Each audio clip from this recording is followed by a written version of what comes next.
इंसान के खिलाफ नहीं है, असी किसी धर्म के खिलाफ नहीं है, किसी फिरके के खिलाफ नहीं है।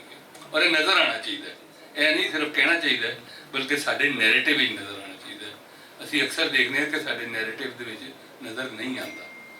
तो बहुत ये गल हो सकती है, लेकिन मैं किताब के हवाला दिता है कि तुसी रामायण के भी उन्होंने लिखा सी कि असी जो पहलवियों के देश तो उड्डे सां ते धरती पंज दरियाई उतरे सन। तो पंजनाथ का हवाला जोड़ा है वो महाभारत च है। तो ग्रीक्स ने पेंटापोटामिया किया, ग्रीक्स ने अपने आप तो नहीं किया। जो वो इत्थे आए तो उन्हें एरियन ने लिखा कि जो असी आए तो असी कितना अरसा सोचते रहे कि समुंदर के अंदर भी पंज समुंदर है, इन्ने वड्डे छे दरिया। तो उस तो बाद उन्होंने इनू पेंटापोटामिया से पंजनाथ पहले ही चल रहा सी, तो उन्होंने अपनी जबान के पंज दुआबियां दी या पंज दरियावां दी। सो पंजाब तो है हमेशा, तो वो शक्ल अगर अज की बाउंड्री वाणी है तो वो ताड़ी मर्जी है। मतलब है कि वो मेरे वास्ते जोग्राफी इन्ना वड्डा इशू नहीं है जिन्ना वड्डा इशू वो जबान है, वो कल्चर है। सर मेरे अच्छा सर, दूसरा सवाल मेरा ਤੁਹਾਡੇ ਥਿਓਰੈਟੀਕਲ ਫਰੇਮਵਰਕ ਤੇ ਮੈਥਡ ਤੇ ਹੋਇਆ। ਤੁਸੀਂ ਪੋਖੋ ਦੇ ਵਿੱਚ ਪਹਿਲੇ ਪੈਰਾਗ੍ਰਾਫ 'ਚ ਲਿਖਿਆ ਹੈ ਕਿ ਇਹ ਕਿਤਾਬ ਆਪਣੀ ਥਾਵਾਂ ਦੇ ਪਿਛੋਕੜ ਬਾਰੇ ਸਾਇੰਸੀ ਅੰਦਾਜ਼ ਵਿੱਚ ਗੱਲ ਕਰਨ ਦੀ ਕੋਸ਼ਿਸ਼ ਹੈ। ਤੇ ਫਿਰ ਪੋਖੋ ਦੇ ਵਿੱਚ ਹੀ ਸਾਨੂੰ ਡੀਕਨਸਟਰਕਸ਼ਨ ਦਾ ਕਨਸੈਪਟ ਵੀ ਨਜ਼ਰ ਆਉਂਦਾ ਤੇ ਆਖਰ 'ਚ ਜਾ ਕੇ ਤੁਸੀਂ ਮਾਰਕਸ ਤੇ ਹੈਗਲ ਦੋਵਾਂ ਦੀ ਜਦਲੀਆਤ ਦਾ ਵੀ ਗੱਲ ਕਰ ਰਹੇ ਹੋ। ਤੇ ਮੇਰਾ ਬੁਨਿਆਦੀ ਸਵਾਲ ਇਹ ਵੇ ਕਿ ਕੀ ਤੁਸੀਂ ਇਹਨਾਂ ਨੂੰ ਅਲੱਗ-ਅਲੱਗ ਵਰਤ ਰਹੇ ਹੋ, ਇਹਨਾਂ ਤੋਂ ਕੀ ਮੁਰਾਦ ਲੈ ਰਹੇ ਹੋ, ਤੇ ਇਸ ਤੋਂ ਬਾਅਦ क्या किसी जगह पर जाके तुसी इन्हां नूं इकट्ठा करके अप्लाई करने की कोशिश कर रहे हो? कोशिश तो यही की है, पूरी किताब के यही कोशिश की है कि इन्हां सारी चीज़ों जोड़ा है वो नाल लैके चलिया जाए।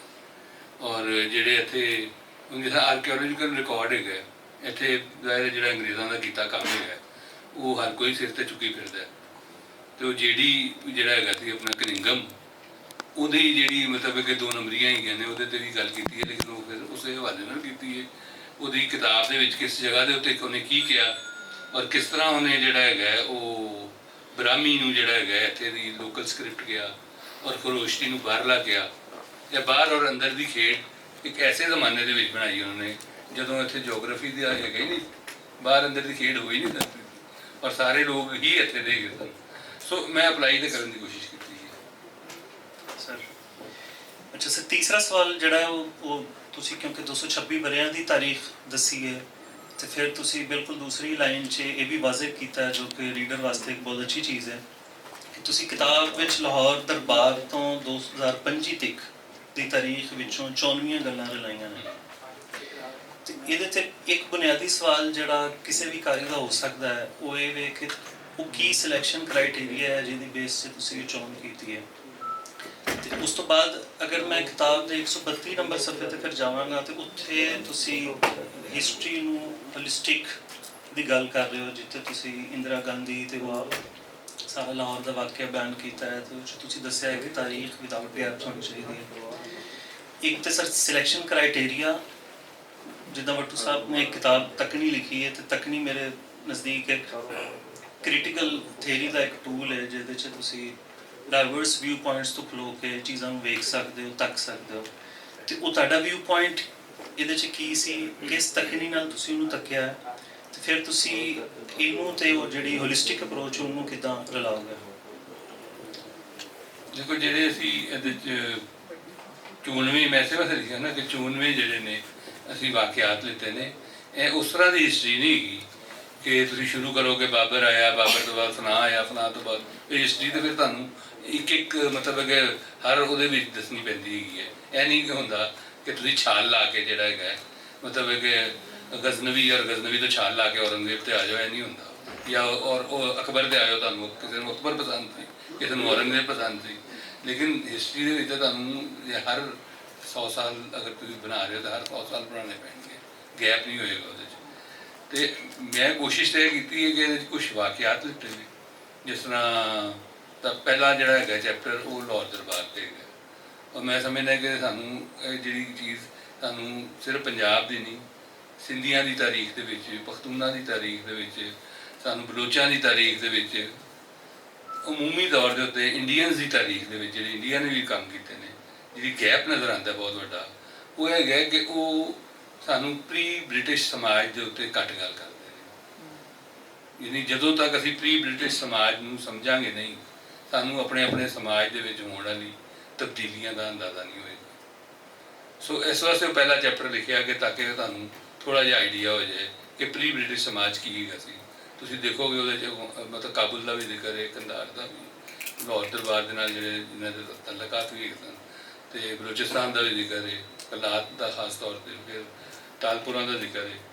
ਅਤੇ ਔਰ ਉਹ ਦੂਸਰਾ ਚੈਪਟਰ ਜਿਹੜਾ ਹੈਗਾ ਉਹ ਉਸੇ ਦੀ ਕੰਟੀਨਿਊਏਸ਼ਨ ਹੈ ਔਰ ਉਨ ਲਿਖਤਾਂ ਦੇ ਉੱਤੇ ਹੈਗਾ ਜਿਹੜੀ ਅੰਗਰੇਜ਼ਾਂ ਨੇ ਜ਼ਿਆਦਾਤਰ ਲਿਖੀਆਂ, ਔਰ ਫਿਰ ਅਸੀਂ ਉਹਨਾਂ ਨੂੰ ਅਸੀਂ ਕਿਸ ਤਰ੍ਹਾਂ ਪੜ੍ਹਾਂਗੇ। ਕਿਉਂਕਿ ਇਹ ਗੱਲ ਬਹੁਤ ਅਹਿਮ ਹੈ ਕਿ ਮਸਲਨ ਅਸੀਂ ਰਿਕਾਰਡ ਪੁਰਾਣਾ ਦੇਖਦੇ ਹਾਂ ਤਾਂ ਉਸ ਪੁਰਾਣੇ ਰਿਕਾਰਡ ਨੂੰ ਪੜ੍ਹਨਾ ਕਿਸ ਤਰ੍ਹਾਂ ਹੈਗਾ। ਉਹ ਬੰਦਾ ਤਾਂ ਨਹੀਂ ਹੈਗਾ ਜਿਹੜਾ ਤੁਹਾਨੂੰ ਦੱਸੇ ਕਿ ਜਨਾਬ ਮੈਂ ਜਿਹੜਾ ਇਹ ਕੀਤਾ ਤੇ ਇਹ ਕੀਤਾ। ਇਹ ਖਾਸ ਤੌਰ 'ਤੇ ਜਦੋਂ ਮੈਂ ਪਹਿਲੀ ਦਫਾ ਇੱਕ ਕਿਤਾਬ ਹੈਗੀ ਸੀ ਮਾਰਕਸਿਜ਼ਮ ਇਨ ਇੰਡੀਆ, ਉਹ ਇੰਟੈਲੀਜੈਂਸ ਰਿਕਾਰਡ ਹੈਗਾ ਸੀ, 3 ਜਿਲਦਾਂ ਦੇ ਵਿੱਚ ਛਪੀ ਉਹ, ਅਤੇ ਉਹ ਮੈਂ ਪੜ੍ਹੀ ਅਤੇ ਮੈਨੂੰ ਬੜਾ ਅੰਦਾਜ਼ਾ ਹੋਇਆ ਕਿ ਪ੍ਰੋਬਲਮ ਉਹਦੇ ਵਿੱਚ ਵੀ ਲਿਖਾਰੀ ਦਾ ਹੀ ਹੈਗਾ ਕਿ ਉਹ ਇੰਟੈਲੀਜੈਂਸ ਰਿਕਾਰਡ ਨੂੰ ਉਸੇ ਤਰ੍ਹਾਂ ਅਪਲਾਈ ਕਰੀ ਜਾ ਰਿਹਾ ਜਿਸ ਤਰ੍ਹਾਂ ਉਹ ਲਿਖਿਆ ਹੋਇਆ। ਹਾਲਾਂਕਿ ਉਹਨੂੰ ਡੀਕਨਸਟਰਕਟ ਕਰਨਾ ਚਾਹੀਦਾ ਸੀ, ਉਹਨੂੰ ਰਿਵਰਸ ਇੰਜੀਨੀਅਰਿੰਗ ਦੇ ਵਿੱਚ ਲਿਜਾ ਕੇ ਫਿਰ ਸਮਝਣਾ ਚਾਹੀਦਾ। ਇੱਕ ਮੈਨੂੰ ਇੱਥੇ ਕਿਤਾਬ ਮਿਲੀ ਸੀ, ਉਹ ਇੱਥੇ ਵੈਸੇ ਤਾਂ ਬੈਨ ਹੈਗੀ ਪਾਕਿਸਤਾਨ 'ਚ, ਕਮਿਊਨਿਸਟ ਪਾਰਟੀ ਦੀ ਹਿਸਟਰੀ ਦੇ ਉੱਤੇ ਹੈਗੀ। ਉਹਦੀ ਪਹਿਲੀ ਜਿਲਦ ਜਿਹੜੀ ਹੈਗੀ ਉਹ ਕਿਸੇ ਤਰ੍ਹਾਂ ਕਢਵਾ ਕੇ ਤੇ ਇਸ ਤਰ੍ਹਾਂ ਉਹ ਫਿਰ ਸਰਕਲ ਇੱਥੇ ਹੁੰਦੀ ਰਹੀ। ਅਤੇ ਉਹ ਮੈਂ ਪੜ੍ਹੀ ਅਤੇ ਉਹਦੇ 'ਚ ਬੜਾ ਦਿਲਚਸਪ ਹੈਗਾ ਸੀ ਕਿ ਉਹਦੇ ਕੁਛ ਕਰੈਕਟਰ ਦੇ ਐਸੇ ਨਾਂ ਸਨ ਜਿਹੜੇ ਕਰੈਕਟਰ ਉਸ ਲਈ ਜ਼ਿੰਦਾ ਸਨ। ਇੱਕ ਰਊਫ ਮਲਿਕ ਸਾਹਿਬ ਹੈਗੇ ਸਨ ਜਿਨ੍ਹਾਂ ਦੀ ਮੈਂ ਕਿਤਾਬ ਉਹਨਾਂ ਦੇ ਨਾਲ ਤਿਆਰ ਵੀ ਕਰਵਾਈ, ਬਾਇਓਗ੍ਰਾਫੀ। ਅਤੇ ਉਹ ਹੁਣ ਉਹਨੇ ਨਾ 3-4 ਮੀਟਿੰਗਸ ਦਾ ਜ਼ਿਕਰ ਕੀਤਾ ਹੋਇਆ ਸੀ। ਮੈਂ ਉਹਨਾਂ ਨੂੰ ਪੁੱਛਿਆ ਕਿ ਇਹ ਮੀਟਿੰਗਸ ਜਿਹੜੀਆਂ, ਉਹ ਮੀਟਿੰਗਸ ਦੇ ਵਿੱਚ ਤੋਂ ਇੰਝ ਲੱਗਦਾ ਸੀ ਜਿਸ ਤਰ੍ਹਾਂ ਕਾਂਗਰਸ ਜਿਹੜੇ ਨੇ ਉਹ ਬਹੁਤ ਵੱਡੀ ਤਾਦਾਦ ਦੇ ਵਿੱਚ ਇੱਥੇ ਬਹੁਤ ਵੱਡੀ ਪਾਰਟੀ ਬਣ ਚੁੱਕੀ ਹੈ ਔਰ ਪਤਾ ਨਹੀਂ ਕੀ ਹੋ ਚੁੱਕਾ। ਅਤੇ ਮੈਂ ਉਹਨਾਂ ਨੂੰ ਪੁੱਛਿਆ, ਉਹਨਾਂ ਨੇ ਕਿਹਾ ਮੈਨੂੰ ਉਹਨਾਂ ਨੂੰ ਇਹ ਵੀ ਯਾਦ ਸੀ ਕਿ 26 ਬੰਦੇ ਸਨ ਟੋਟਲ, ਔਰ ਉਹਨਾਂ 26 ਦੇ ਵਿੱਚੋਂ 17 ਬੰਦੇ ਜਿਹੜੇ ਨੇ ਮੀਟਿੰਗ 'ਚ ਆਏ ਸਨ, ਇਹ ਵੀ ਉਹਨਾਂ ਨੂੰ ਯਾਦ ਸੀ, ਉਹਨਾਂ ਦੇ ਨਾਂ ਯਾਦ ਸਨ। ਅੱਛਾ, ਉਹ 'ਚੋਂ ਕੁਛ ਨਾਮ ਜਿਹੜੇ ਨੇ ਇੱਕ ਜਗ੍ਹਾ ਦੇ ਉੱਤੇ ਅਬਦੁੱਲਾ ਮਲਿਕ ਨੇ ਲਿਖਿਆ, ਉਹਨੇ ਕਿਹਾ ਅਬਦੁੱਲਾ ਦਾ ਜਾ ਕੇ ਪੁੱਛੋ ਤਾਂ ਕਰੋ ਭਈਆ ਹੋਣਗੀਆਂ ਉਹ ਚੀਜ਼ਾਂ। ਅੱਛਾ, ਹੁਣ ਇੰਟੈਲੀਜੈਂਸ ਰਿਕਾਰਡ ਕੀ ਹੈ ਕਿ ਉਸ ਵੇਲੇ ਪਾਕਿਸਤਾਨ ਅਮਰੀਕਾ ਅੱਗੇ ਹਾਜ਼ਰੀ ਲਾ ਰਿਹਾ। ਮੈਕਾਰਥੀਜ਼ਮ ਦਾ ਇੱਕ ਪ੍ਰੋਜੈਕਟ ਚੱਲ ਰਿਹਾ। ਮੈਕਾਰਥੀਜ਼ਮ ਜਿਹੜਾ ਹੈਗਾ ਉਹ ਹੈਗਾ ਕਿ ਟਾਰਗੇਟ ਕਰੋ ਜਿੱਥੇ ਵੀ ਕਮਿਊਨਿਸਟ ਨੇ, ਉਹ ਕਮਿਊਨਿਸਟ ਹੈ ਜਾਂ ਨਹੀਂ ਹੈ, ਉਹਨੂੰ ਕਮਿਊਨਿਸਟ ਡਿਕਲੇਅਰ ਕਰ, ਜਿਸ ਤਰ੍ਹਾਂ ਹੁਣ ਤਾਲਿਬਾਨ ਡਿਕਲੇਅਰ ਕਰ ਦਿੰਦਾ ਉਸ ਵੇਲੇ ਕਮਿਊਨਿਸਟ ਡਿਕਲੇਅਰ ਕਰ ਦਿੰਦਾ। ਸੋ ਉਹ ਮੈਕਾਰਥੀਜ਼ਮ ਦਾ ਬਹੁਤ ਵੱਡਾ ਪ੍ਰੋਜੈਕਟ ਸੀ, ਉਹਦੇ 'ਚ ਪੈਸਾ ਬਹੁਤ ਮਿਲਦਾ ਸੀ। ਤੁਹਾਨੂੰ ਪਤਾ ਡਾਲਰ ਦੇ ਨਾਲ ਪਾਲਿਸੀ ਦਾ ਬੜਾ ਹਿੱਸਾ ਹੈ, ਤਾਲੁਕ ਹੈਗਾ। ਹੁਣ ਅਸੀਂ ਹਾਜ਼ਰੀ ਲਵਾਉਣਾ ਚਾਹੁੰਦੇ ਹਾਂ, ਅਸੀਂ ਕੀ ਨਹਿਰੂ ਦੇ ਖਤ ਮੌਜੂਦ ਹੈਗੇ ਨੇ, ਇੰਡੀਆ ਪਾਕਿਸਤਾਨ ਹੋਏ, ਇਹ ਸਭ ਹਾਜ਼ਰੀ ਲਾਉਣਾ ਚਾਹੁੰਦੇ ਹਨ ਕਿ ਅਮਰੀਕਨ ਕੈਂਪ ਵਿੱਚ ਜਾ। ਸਾਨੂੰ ਜਗ੍ਹਾ ਮਿਲ ਗਈ, ਅਸੀਂ ਉਹ ਪੂਰਾ ਕੇਸ ਬਣਾ ਕੇ ਪੇਸ਼ ਕੀਤਾ ਕਿ ਜਨਾਬ ਇੱਥੇ ਕਮਿਊਨਿਸਟ ਜਿਹੜੇ ਹੈਗੇ ਨੇ ਉਹ ਬੜਾ ਜਿਹੜਾ ਹੈਗਾ ਨਾ ਅੱਗੇ ਆ ਰਹੇ ਨੇ। ਹੁਣ ਉਹ ਕੇਸ ਇਹ ਬਣਾਇਆ ਹੋਇਆ ਐਕਚੁਅਲੀ ਕਿਉਂ ਇਸ ਵਾਸਤੇ ਉਸ ਇੰਟੈਲੀਜੈਂਸ ਰਿਕਾਰਡ ਦੇ ਵਿੱਚ ਉਹ ਮੀਟਿੰਗਾਂ ਜਿਨ੍ਹਾਂ ਦੇ ਅੰਦਰ ਬੰਦੇ 26 ਵੀ ਨਹੀਂ ਸਨ, ਉਹਦੇ ਅੰਦਰ ਵੀ ਉਹਨਾਂ ਨੇ 300 ਬੰਦੇ ਦੀ ਮੀਟਿੰਗ ਲਿਖੀ ਹੋਈ ਸੀ। ਸੋ ਇਹ ਹੁੰਦਾ ਹੈ, ਇਹ ਕੋਈ ਸਿਰਫ ਇਹ ਨਹੀਂ ਹੈਗਾ ਕਿ ਇਹਨਾਂ ਨਾਲ ਹੁੰਦਾ। ਇਹ ਅਕਸਰ ਕਿਤਾਬ ਦੇ ਵਿੱਚ ਮੈਂ ਉਹ ਕ੍ਰਿਸਚੀਅਨ ਮਿਸ਼ਨਰੀਜ਼ ਦਾ ਵੀ ਦਿੱਤਾ ਹੈ, ਉਹਨਾਂ ਨੇ ਵੀ ਬੇਸ਼ੁਮਾਰ ਈਸਾਈ ਇੱਥੇ ਕਰ ਕ੍ਰਿਸਚੀਅਨ ਕਰ ਛੱਡੇ ਔਰ ਇੰਨੇ ਹੋਏ ਨਹੀਂ ਕਿਉਂਕਿ ਸੈਂਸਸ ਦੇ ਵਿੱਚੋਂ ਕੁਝ ਹੋਰ ਸ਼ੋ ਹੋ ਰਿਹਾ ਸੀ। ਅਤੇ ਤੁਸੀਂ ਦੇਖੋਗੇ ਕਿਤਾਬ ਦੇ ਵਿੱਚ ਕਿ ਇੰਝ ਲੱਗਦਾ ਸੀ ਕਿ 1850s ਦੇ ਵਿੱਚ ਸਾਰਾ ਗੁਜਰਾਂਵਾਲਾ ਸਿਆਲਕੋਟ ਜਿਹੜਾ ਉਹ ਕ੍ਰਿਸਚਨ ਹੋ ਚੁੱਕਿਆ ਹੈ। ਸੋ ਇਹ ਮੈਂ ਕਹਿ ਰਹੀ ਹਾਂ ਕਿ ਤੁਹਾਨੂੰ ਇਹ ਚੀਜ਼ਾਂ ਪੜ੍ਹਦੇ ਵਕਤ ਜਿਹੜਾ ਹੈਗਾ ਉਹ ਇਹ ਦੂਸਰਾ ਚੈਪਟਰ ਮੇਰਾ ਉਸ ਦੇ ਉੱਤੇ ਹੈਗਾ। ਅੱਛਾ, ਫਿਰ ਇਸੇ ਤਰ੍ਹਾਂ ਮੈਂ ਅੱਗੇ ਤੀਸਰਾ ਜਿਹੜਾ ਚੈਪਟਰ ਹੈ ਉਹ 1857 ਦੇ ਉੱਤੇ, ਉਹ 1857 ਦੀ 2 ਨੰਬਰੀ ਜਿਹੜੀ ਹੈਗੀ ਹੈ ਉਹ 2 ਨੰਬਰ ਜੰਗੇ ਆਜ਼ਾਦੀ ਮੈਂ ਉਹਨੂੰ ਕਹਿੰਦਾ, ਔਰ ਉਹਨੇ ਬੇੜਾ ਗਰਕ ਸਾਡਾ ਕੀਤਾ। ਮੇਰਾ ਖਿਆਲ ਹੈ ਸਾਡੇ ਸਾਰੇ ਨੈਰੇਟਿਵ ਅਗਰ ਖਰਾਬ ਨੇ ਅਤੇ ਉਹਦੀ ਇੱਕ ਵੱਡੀ ਵਜ੍ਹਾ ਇਹ ਨਹੀਂ ਹੈਗਾ ਕਿ ਉਹਦੇ 'ਚ ਅੰਗਰੇਜ਼ ਜ਼ੁਲਮ ਨਹੀਂ ਕਰ ਰਿਹਾ, ਅੰਗਰੇਜ਼ ਤਾਂ ਜ਼ੁਲਮ ਕਰ ਰਹੇ ਹੈ, ਲੇਕਿਨ ਜਿਹਨੂੰ ਅਸੀਂ ਜੰਗੇ ਆਜ਼ਾਦੀ ਡਿਕਲੇਅਰ ਕਰਦੇ ਹਾਂ, ਮੈਂ ਉਹਦੇ 'ਚ ਉਸ ਜੰਗੇ ਆਜ਼ਾਦੀ ਦੇ ਵਾਸਤੇ ਜੇਲਾਂ ਕੱਟਣ ਵਾਲੇ ਇੱਕ ਬੰਦੇ ਮੌਲਾਨਾ ਅਬਦੁਲ ਰਹੀਮ ਭੋਪਲ ਜੀ, ਉਹਨਾਂ ਦਾ ਕਿਤਾਬ ਦਾ ਹਵਾਲਾ ਦਿੱਤਾ ਹੈ। ਉਹਨਾਂ ਨੇ ਪੂਰਾ ਉਹਨੂੰ ਦੱਸਿਆ ਕਿ ਜਨਾਬ ਉਹਦੇ ਨਾ ਕੋਈ ਮੁਨਜ਼ਮ ਤਹਿਰੀਕ ਹੈਗੀ ਸੀ, ਨਾ ਉਹਦੇ ਉਹ ਤਾਂ ਕੋਈ ਚੱਕਰ ਹੀ ਨਹੀਂ ਹੈਗਾ ਸੀ, ਪੋਲੀਟੀਕਲ ਪਾਰਟੀ ਹੋਣਾ ਤਾਂ ਬੜੀ ਦੂਰ ਦੀ ਗੱਲ ਹੈਗੀ ਹੈ, ਲੇਕਿਨ ਉਹਨੂੰ ਜੰਗੇ ਆਜ਼ਾਦੀ ਡਿਕਲੇਅਰ ਕਰਤਾ। ਅਤੇ ਫਿਰ ਉਹ ਜੇ ਉਹ ਜੰਗੇ ਆਜ਼ਾਦੀ ਸੀ ਅਤੇ ਜੋ ਸਾਡੇ ਨਾਲ ਹੋ ਰਿਹਾ ਬਿਲਕੁਲ ਠੀਕ ਹੋ ਰਿਹਾ। ਜੇ ਉਹ ਜੰਗੇ ਆਜ਼ਾਦੀ ਸੀ, ਉਹਦੇ 'ਚੋਂ ਫੌਜੀਆਂ ਦੀ ਬਗਾਵਤਾਂ ਹੈਗੀਆਂ ਨੇ, ਜਿਨ੍ਹਾਂ ਦੀ ਨੌਕਰੀਆਂ ਖਤਮ ਹੋ ਗਈਆਂ ਨੇ, ਇਹ ਇੰਝ ਹੀ ਹੈ ਜਿਸ ਤਰ੍ਹਾਂ ਮੈਂ ਦੱਸਿਆ ਵੀ ਕਿ ਜਿਸ ਤਰ੍ਹਾਂ ਤਾਲਿਬਾਨ ਜਿਹੜੇ ਹੈਗੇ ਨੇ ਉਹ ਅਫਗਾਨ ਪ੍ਰੋਜੈਕਟ ਖਤਮ ਹੋਣ ਤੋਂ ਬਾਅਦ ਐਂਟੀ ਅਮਰੀਕਾ ਹੋ ਗਏ। ਉਹੀ ਤਾਲਿਬਾਨ ਜਿਹੜੇ 9 ਸਾਲ ਤੋਂ ਉਹਨਾਂ ਦੇ ਡਾਲਰਾਂ ਦੇ ਉੱਤੇ ਯਾਦ ਕਰ ਤੇ ਮਤਲਬ ਹੈ ਕਿ ਅਗਰ ਅਸੀਂ ਤਾਲਿਬਾਨ ਨੂੰ ਐਂਟੀ ਅਮਰੀਕਾ ਕਹਿਣਾ ਹੈ ਤੇ ਫਿਰ ਸਾਡੀ ਆਪਣੀ ਹਮਾਕਤ ਹੈਗੀ ਨਾ। ਸਾਡਾ ਮਸਲਾ ਹੈ ਕਿ ਉਹਨਾਂ ਨੇ ਤਾਂ ਇੱਕ ਵਾਰੀ ਵੀ ਨਹੀਂ ਕਿਹਾ ਕਿ ਅਸੀਂ 9 ਸਾਲ ਜਿਹੜੀ ਅਮਰੀਕਾ ਦੀ ਖਿਦਮਤ ਕਰਦੇ ਰਹੇ ਉਹਦੇ ਨਾਲ ਜਹਾਦ ਕਰਦੇ ਰਹੇ ਉਹ ਗਲਤ ਹੈਗਾ। ਉਹਨਾਂ ਨੂੰ ਕਿਹਾ ਵੀ ਨਹੀਂ ਹੈਗਾ। ਤੇ ਹੁਣ ਅੱਜ ਦੇ ਨਵੇਂ ਇਨਕਲਾਬੀ ਵੀ ਆਉਂਦੇ ਹੀ ਕਿ ਜੋ ਕਰ ਰਹੇ ਨੇ ਉਹ ਉਹਦੇ ਤੇ ਗੱਲ ਹੀ ਨਹੀਂ ਕਰਨਾ ਚਾਹੁੰਦੇ ਬਈ ਜਦੋਂ ਤੱਕ ਤੁਸੀਂ ਇਹ ਕਹੋਗੇ ਨਹੀਂ। ਔਰ ਇਹਦੇ ਵਿੱਚ ਮੈਂ ਮਹਾਤਮਾ ਗਾਂਧੀ ਦੀ ਖਾਸ ਤੌਰ ਤੇ ਐਗਜ਼ਾਮਪਲ ਯੂਜ਼ ਕੀਤੀ ਹੈ ਕਿ ਜਿਨ੍ਹਾਂ ਨੇ ਅੰਗਰੇਜ਼ਾਂ ਦੀ ਖਿਦਮਤਾਂ ਕੀਤੀਆਂ ਔਰ ਜਦੋਂ ਅੰਗਰੇਜ਼ਾਂ ਨੇ ਜਿਹੜਾ ਹੈਗਾ ਉਹ ਡੋਮੀਨੀਅਨ ਸਟੇਟਸ ਜਿਹੜਾ ਹੈਗਾ ਉਹ ਵੀ ਨਹੀਂ ਦਿੱਤਾ ਇੰਡੀਆ ਨੂੰ ਤੇ ਉਹਨਾਂ ਨੇ ਖਿਲਾਫਤ ਮੂਵਮੈਂਟ ਚਲਾਉਣੀ ਸ਼ੁਰੂ ਕਰ ਛੱਡੀ। ਔਰ ਉਸ ਖਿਲਾਫਤ ਮੂਵਮੈਂਟ ਦੇ ਨਤੀਜੇ ਦੇ ਅੰਦਰ ਜਾਂ ਅਦਮੇ ਤਾਵਨ ਦੇ ਨਤੀਜੇ ਦੇ ਅੰਦਰ ਇੱਥੇ ਹੋਰ ਜ਼ਿਆਦਾ ਕੰਮ ਖਰਾਬ ਹੋਇਆ।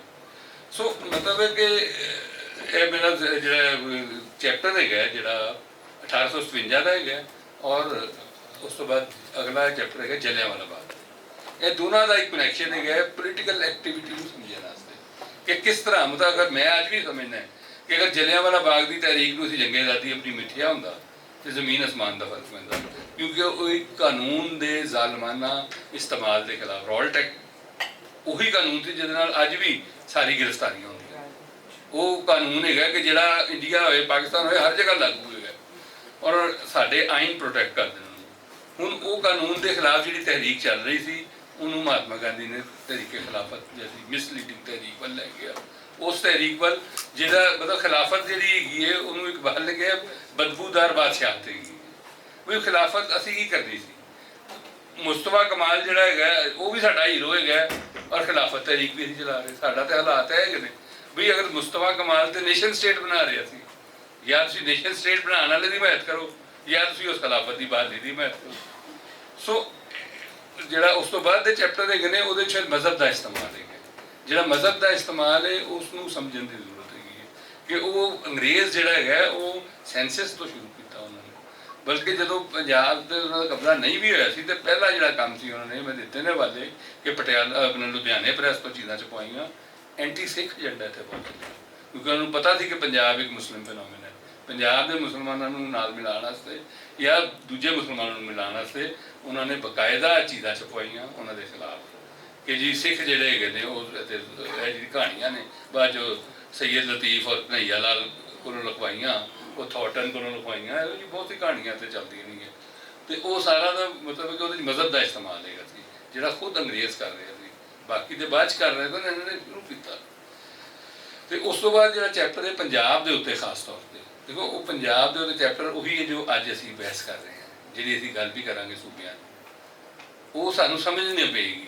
ਦੇਖੋ ਅੱਜ ਸਾਰੇ ਜੈਸੇ ਹੀ ਗੱਲ ਹੋਈ ਕਿ ਸਾਰਿਆਂ ਦਾ ਸੂਬਾ ਵੱਡਾ ਚਾਹੀਦਾ ਕਿ ਅਸੀਂ ਸਿੰਧ 'ਚ ਸੂਬੇ ਬਣਾਓ ਨਵੇਂ ਤੇ ਉੱਥੇ ਵੀ ਬਣਾਓ ਤੇ ਕਿਸ ਤਰ੍ਹਾਂ ਇੱਕਦਮ ਜਿਹੜਾ ਹੈਗਾ ਨਾ ਐਮਲ ਵਲੀ ਖਾਨ ਵੀ ਮੁਖਾਲਫਤ ਕਰ ਰਿਹਾ ਸਾਰੇ ਕਰ ਰਹੇ ਨੇ ਅਸੀਂ ਆਪ ਵੀ ਮੁਖਾਲਫਤ ਕਰ ਰਹੇ ਹਾਂ ਨਹੀਂ ਅਸੀਂ ਖੁਦ ਸਮਝਦੇ ਹਾਂ ਕਿ ਸੂਬੇ ਬਣਨਾ ਜਿਹੜਾ ਹੈਗਾ ਉਹਦੇ ਨਾਲ ਮਸਲਾ ਹੱਲ ਨਹੀਂ ਹੋਏਗਾ। ਲੇਕਿਨ ਜਦੋਂ ਅਸੀਂ ਕਹਿੰਦੇ ਹਾਂ ਕਿ ਤੁਸੀਂ ਪੰਜਾਬ ਨੂੰ ਤੋੜਨ ਦੇ ਵਾਸਤੇ ਸਾਰੇ ਇਕੱਠੇ ਹੋ ਗਏ ਉਹਦੇ ਵਾਸਤੇ ਤੁਸੀਂ 15-20 ਸਾਲ ਤੋਂ ਲੱਗੇ ਹੋਏ ਹੋ ਔਰ ਓਪਨਲੀ ਲੱਗੇ ਹੋਏ ਹੋ ਸਾਰੀਆਂ ਹੀ ਪੋਲੀਟੀਕਲ ਪਾਰਟੀਆਂ ਹੈ ਨਹੀਂ ਹੈਗਾ ਕੋਈ ਸਾਰੀਆਂ ਹੀ ਲੱਗੀਆਂ ਹੋਈਆਂ ਨੇ ਸਾਰੀਆਂ ਨੇ ਕੀਤਾ ਕੰਮ ਔਰ ਉਹ ਕਰਾਰਦਾਦਾਂ ਦੇ ਆ ਰਹੇ ਨੇ ਕਦੀ ਕੁਛ ਕਰ ਰਹੇ ਨੇ। ਹੁਣ ਜਦੋਂ ਤੁਸੀਂ ਖੁਦ ਇਹ ਸਾਰਾ ਕੁਛ ਕਰੋਗੇ ਤੇ ਜਦੋਂ ਉਹਨਾਂ ਨੇ ਕਿਹਾ ਕਿ ਸਾਰੇ ਸੂਬੇ ਤੋੜ ਲੈਣੇ ਆ ਤੇ ਤੁਹਾਨੂੰ ਜਿਹੜਾ ਹੈਗਾ ਲੱਗਿਆ ਕਿ ਹੁਣ ਅਸੀਂ ਤਾਰੀਖੀ ਕਾਈਏ ਪਾਕਿਸਤਾਨ ਦਾ ਹਰ ਸੂਬਾ ਤਾਰੀਖੀ ਕਾਈਏ।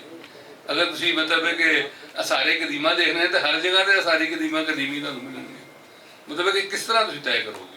ਤੇ ਇਸ ਵਾਸਤੇ ਇਹ ਹੁਣ ਸਾਰਾ ਪੰਜਾਬ ਬੈਸ਼ਿੰਗ ਜਿਹੜੀ ਹੈਗੀ ਹੈ ਮੈਂ ਤੇ ਇਹਦੇ ਲਿਖਿਆ ਹੀ ਹੈ ਕਿ ਪੰਜਾਬ ਬੈਸ਼ਿੰਗ ਔਰ ਪੰਜਾਬੀ ਨੂੰ ਤੋੜਨ ਦੀ ਗੱਲਾਂ ਇਹ 71 ਤੋਂ ਬਾਅਦ ਦੇ ਪਾਕਿਸਤਾਨ ਦੀ ਰਿਐਲਿਟੀ ਕਿਉਂਕਿ 71 ਤੋਂ ਬਾਅਦ ਉਹ ਬੰਗਾਲੀ ਜਿਹੜੇ 52% ਹੈਗੇ ਸਨ ਹੁਣ ਪੰਜਾਬੀ 75% ਸਨ ਕਿਉਂਕਿ ਮੈਂ ਦਿੱਤਾ ਉਹਦੇ ਵਿੱਚ ਕਿ 61 ਦੇ ਸੈਂਸਸ ਵਿੱਚ ਪੰਜਾਬੀ ਇਸ ਮੌਜੂਦਾ ਪਾਕਿਸਤਾਨ ਦੇ ਵਿੱਚ 67.3% ਸਨ ਤੇ 72 ਦਾ ਜਿਹੜਾ ਸੈਂਸਸ ਹੈਗਾ ਉਹਦੇ ਜ਼ਬਾਨ ਦਾ ਸਵਾਲ ਹੀ ਨਹੀਂ ਪੁੱਛਿਆ ਗਿਆ ਔਰ ਮੈਂ ਸਮਝਦਾ ਉਹ ਐਸੇ ਵਾਸਤੇ ਨਹੀਂ ਪੁੱਛਿਆ ਗਿਆ ਕਿ ਜੇ ਉਹ ਪੁੱਛਦੇ ਤੇ ਪਤਾ ਚੱਲਣਾ ਸੀ ਕਿ ਪੰਜਾਬੀ 75% ਹੈਗੇ ਨੇ ਔਰ ਉਹ 72 ਤੋਂ ਬਾਅਦ ਦਾ ਪਾਕਿਸਤਾਨ ਜਿਹੜਾ ਹੈਗਾ ਉਹਦੇ ਅੰਦਰ ਪੰਜਾਬ ਬੈਸ਼ਿੰਗ ਔਰ 3 ਸੂਬਿਆਂ ਵਰਸਸ ਇੱਕ ਸੂਬਾ ਔਰ ਉਸ ਤੋਂ ਬਾਅਦ ਪੰਜਾਬੀ ਜ਼ਬਾਨ ਨੂੰ ਤੋੜਨ ਦੇ ਕੰਮ ਉਹ ਸ਼ੁਰੂ ਹੋਏ। ਫਿਰ ਜ਼ਿਆਉਲ ਹਕ ਪਹਿਲਾ ਬੰਦਾ ਜਿਹਨੇ ਆਫੀਸ਼ੀਅਲੀ ਉਹਨੂੰ ਜਿਹੜਾ ਹੈਗਾ ਉਹ ਤੋੜਿਆ, ਇੱਕ ਸਰਾਇਕੀ ਔਰ ਇੱਕ ਹਿੰਦੂ ਨੂੰ ਬਣਾ ਕੇ। ਸੋ ਇਹ ਸਾਰੀ ਗੇਮ ਅੱਜ ਇੱਥੇ ਪਹੁੰਚੇ ਹੋਏ ਹਾਂ ਅਸੀਂ। ਅੱਜ ਸਾਨੂੰ ਸਮਝ ਆ ਰਹੀ ਕਿ ਸਾਰੇ ਗੰਦ ਦੇ ਨਾਲ ਸਵਾਏ ਉਹਨਾਂ ਨੇ ਕੀ ਕਰਨਾ ਸੀ। ਉਹ ਅੱਜ ਤੁਹਾਨੂੰ ਤੋੜਨ, ਕੱਲ ਸਿੰਘ ਨੂੰ ਤੋੜਨਗੇ। ਜਦੋਂ ਸਿੰਘ ਨੂੰ ਤੋੜਨਗੇ ਫਿਰ ਤੁਸੀਂ ਕਹੋਗੇ ਗਲਤ ਹੈਗਾ। ਵੀ ਪਹਿਲੇ ਦਿਨ ਤੋਂ ਉਹ ਗਲਤ ਹੈਗਾ। ਤੁਸੀਂ ਪਹਿਲੇ ਦਿਨ ਤੋਂ ਇੱਥੇ ਲਿੰਗੁਇਸਟਿਕ ਡਾਇਵਰਸਿਟੀ ਦੀ ਗੱਲ ਕਰਦੇ। ਤੁਸੀਂ ਪਹਿਲੇ ਦਿਨ ਤੋਂ ਇਹ ਕਹਿੰਦੇ ਕਿ ਜਨਾਬ ਬਣਾ ਲਓ ਨਾ, ਇੱਕ ਕਾਨਫਰੰਸ ਬਣਾਓ ਪੂਰੇ ਪਾਕਿਸਤਾਨ 'ਚ, ਜ਼ਬਾਨ ਔਰ ਲਹਿਜੇ ਦੀ ਬਹਿਸ ਤੁਸੀਂ ਕਰਾਉਂਦੇ ਨਾ, ਅਸੈਂਬਲੀ ਬਣਾ ਲੈਂਦੀ, ਲੈਂਗੁਏਜ ਦੇ ਐਕਸਪਰਟਸ ਨੂੰ ਵੀ ਬੁਲਾ ਲੈਂਦੀ, ਉਹ ਤੇ ਗੱਲ ਕਰ ਲੈਂਦੇ। ਸਿਆਉਲ ਹੱਕ ਨੇ ਤੇ ਪਾੜ ਪਾਣੀ ਸੀ, ਉਹਨੇ ਤੇ ਆਪਣਾ ਡਿਵਾਈਡ ਐਂਡ ਰੂਲ ਕਰਨਾ ਸੀ। ਵੀ ਤੁਸੀਂ ਪੋਲੀਟੀਕਲ ਪਾਰਟੀਜ਼ ਨੇ ਕੀ ਕਰਨਾ? ਪੋਲੀਟੀਕਲ ਪਾਰਟੀਜ਼ ਨੂੰ ਇਹ ਚਾਹੀਦਾ ਸੀ ਕਰਨਾ। ਹੁਣ ਇਹ ਸਾਰਾ ਕੁਝ ਜਿਹੜਾ ਹੈਗਾ, ਜਦੋਂ ਇਸ ਮੌਕੇ ਤੇ ਇੱਥੇ ਆ ਗਏ, ਜੈਸੇ ਹੀ ਉਹਨਾਂ ਨੇ ਕਿਹਾ ਕਿ ਅਸੀਂ ਹੁਣ ਉਹ ਮੀਆਂ ਅਮਰ ਸਾਹਿਬ ਸ਼ੁਰੂ ਹੋ ਗਏ। ਉਹ ਮੀਆਂ ਅਮਰ ਕੌਣ ਹੈ ਸਾਨੂੰ ਪਤਾ ਹੀ ਹੈ ਬਹੁਤ ਅੱਛੀ ਤਰ੍ਹਾਂ। ਉਹ ਸਾਰਾ ਉਹਦਾ ਰਾਈਜ਼ ਕੀ ਹੈਗਾ। ਹੁਣ ਜਦੋਂ ਉਹਨੇ ਸ਼ੁਰੂ ਕੀਤਾ ਤਾਂ ਫਿਰ ਜ਼ਾਹਿਰ ਹੈ ਉਸ ਲਈ ਤੁਹਾਨੂੰ ਮਸਲਾ ਬਣ ਰਿਹਾ ਕਿ ਜਦੋਂ ਤੁਹਾਨੂੰ ਤੋੜਿਆ ਜਾ ਰਿਹਾ। ਔਰ ਸਾਡੇ ਆਪਣੇ ਦੋਸਤ ਜਿਹੜੇ ਹੈਗੇ ਨੇ ਉਹ ਵੀ ਉਹਦੇ ਤਾਲੀਆਂ ਮਾਰ ਰਹੇ ਨੇ। ਮਤਲਬ ਕਿ ਕੁਛ ਤੇ ਮਤਲਬ ਥੋੜਾ ਜਿਹਾ ਰਿਵਾਈਜ਼ ਕਰ ਲਓ। ਚਲੋ ਅੱਜ ਹੀ ਕਰ ਲਓ ਰਿਵਾਈਜ਼। ਅੱਜ ਬੈਠੇ ਹੋਏ ਤੁਸੀਂ ਇਹ ਕਹਿ ਦਿਓ ਕਿ ਜਨਾਬ ਜੋ ਅਸੀਂ ਕਰ ਰਹੇ ਸਾਂ 3 vs 1 ਪ੍ਰੋਵਿੰਸ ਸਾਰੀ ਲੜਾਈ ਜਿਹੜੀ ਹੈਗੀ ਹੈ ਇਹ ਸਭ ਗਲਤ ਹੈਗੀ ਸੀ। ਅਸੀਂ ਜਿਹੜਾ ਪੰਜਾਬੀ ਨੂੰ ਤੋੜ ਲਿਆ ਬਈ, ਪੰਜਾਬੀ ਪਾਕਿਸਤਾਨ ਦੀ ਸਭ ਤੋਂ ਕਦੀਮੀ ਔਰ ਸਭ ਤੋਂ ਵੱਡੀ ਜ਼ਬਾਨ, ਮਾਦਰੀ ਜ਼ਬਾਨ। ਅਗਰ ਉਹਨੂੰ ਰਾਈਟ ਨਹੀਂ ਮਿਲਿਆ ਤਾਂ ਕਿਸੇ ਮਾਦਰੀ ਜ਼ਬਾਨ ਨੂੰ ਇੱਜ਼ਤ ਨਹੀਂ ਮਿਲੇਗੀ। ਔਰ ਨਹੀਂ ਹੈਗੀ ਇੱਜ਼ਤ। ਇਹ ਨਹੀਂ ਹੈ ਕਿ ਉਹਨਾਂ ਨੂੰ ਬੜੀ ਇੱਜ਼ਤ ਮਿਲੀ, ਕੋਈ ਇੱਜ਼ਤ ਨਹੀਂ ਹੈਗੀ। ਇੱਜ਼ਤ ਕੋਈ ਨਹੀਂ ਹੈਗੀ। ਇੱਜ਼ਤ ਅੰਗਰੇਜ਼ੀ ਦੀ ਹੈ, ਸਭ ਨੂੰ ਪਤਾ ਹੈ। ਤੁਸੀਂ ਹਲੇ ਅੰਗਰੇਜ਼ੀ ਬੋਲੋ ਤਾਂ ਤੁਹਾਡੀ ਗੱਲ ਉਹੀ ਚੀਜ਼ ਜਿਹੜੀ ਤੁਸੀਂ ਪੰਜਾਬੀ 'ਚ ਜਾਂ ਉਰਦੂ 'ਚ ਲਿਖੋਗੇ ਉਹ ਅੰਗਰੇਜ਼ੀ 'ਚ ਲਿਖ ਲਓ, ਤੁਹਾਡੀ ਗੱਲ ਹੀ ਹੋ ਰਹੇਗੀ।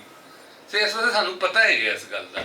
ਲੇਕਿਨ ਅੱਜ ਵੀ ਤੁਸੀਂ ਰਿਵਾਈਜ਼ ਕਰਨ ਨੂੰ ਤਿਆਰ ਨਹੀਂ ਹੈਗੇ। ਅੱਜ ਵੀ ਤੁਸੀਂ ਮੰਨਣ ਨੂੰ ਤਿਆਰ ਨਹੀਂ ਹੈਗੇ ਕਿ ਜੋ ਇੱਥੇ ਪੋਲਿਟਿਕਸ ਮਤਲਬ 72 ਤੋਂ ਲੈ ਕੇ ਤੇ ਹੁਣ ਤੱਕ ਕੀਤੀ ਹੈ ਤੇ ਉਹ ਮਤਲਬ ਕਿ ਜਿਹੜਾ ਪੰਜਾਬ ਦੇ ਉੱਤੇ ਚੈਪਟਰ ਹੈ ਬੁਨਿਆਦ ਤੌਰ ਤੇ ਉਹ ਉਹਦਾ ਨਿਕੇੜਾ ਹੈਗਾ। ਔਰ ਫਿਰ ਬਾਹਰ ਇਸ ਨੇ ਸਪੋਰਟ ਦੇ ਵਿੱਚ ਮੈਂ ਬਹੁਤ ਸਾਰੇ ਜ਼ਮੀਨੇ ਵੀ ਦਿੱਤੇ ਨੇ ਔਰ ਇਹ ਵੀ ਦਿੱਤਾ ਕਿ ਲੈਂਗੁਏਜ ਜਿਹੜੀ ਡਿਜੀਟਲ ਦੌਰ ਦੇ ਵਿੱਚ ਕਿਸ ਤਰ੍ਹਾਂ ਬਦਲ ਰਹੀ ਹੈ ਔਰ ਉਹਦੇ ਨੈਸ਼ਨਲਿਜ਼ਮ ਦਾ ਕੀ ਮਤਲਬ ਹੈ। ਸਰ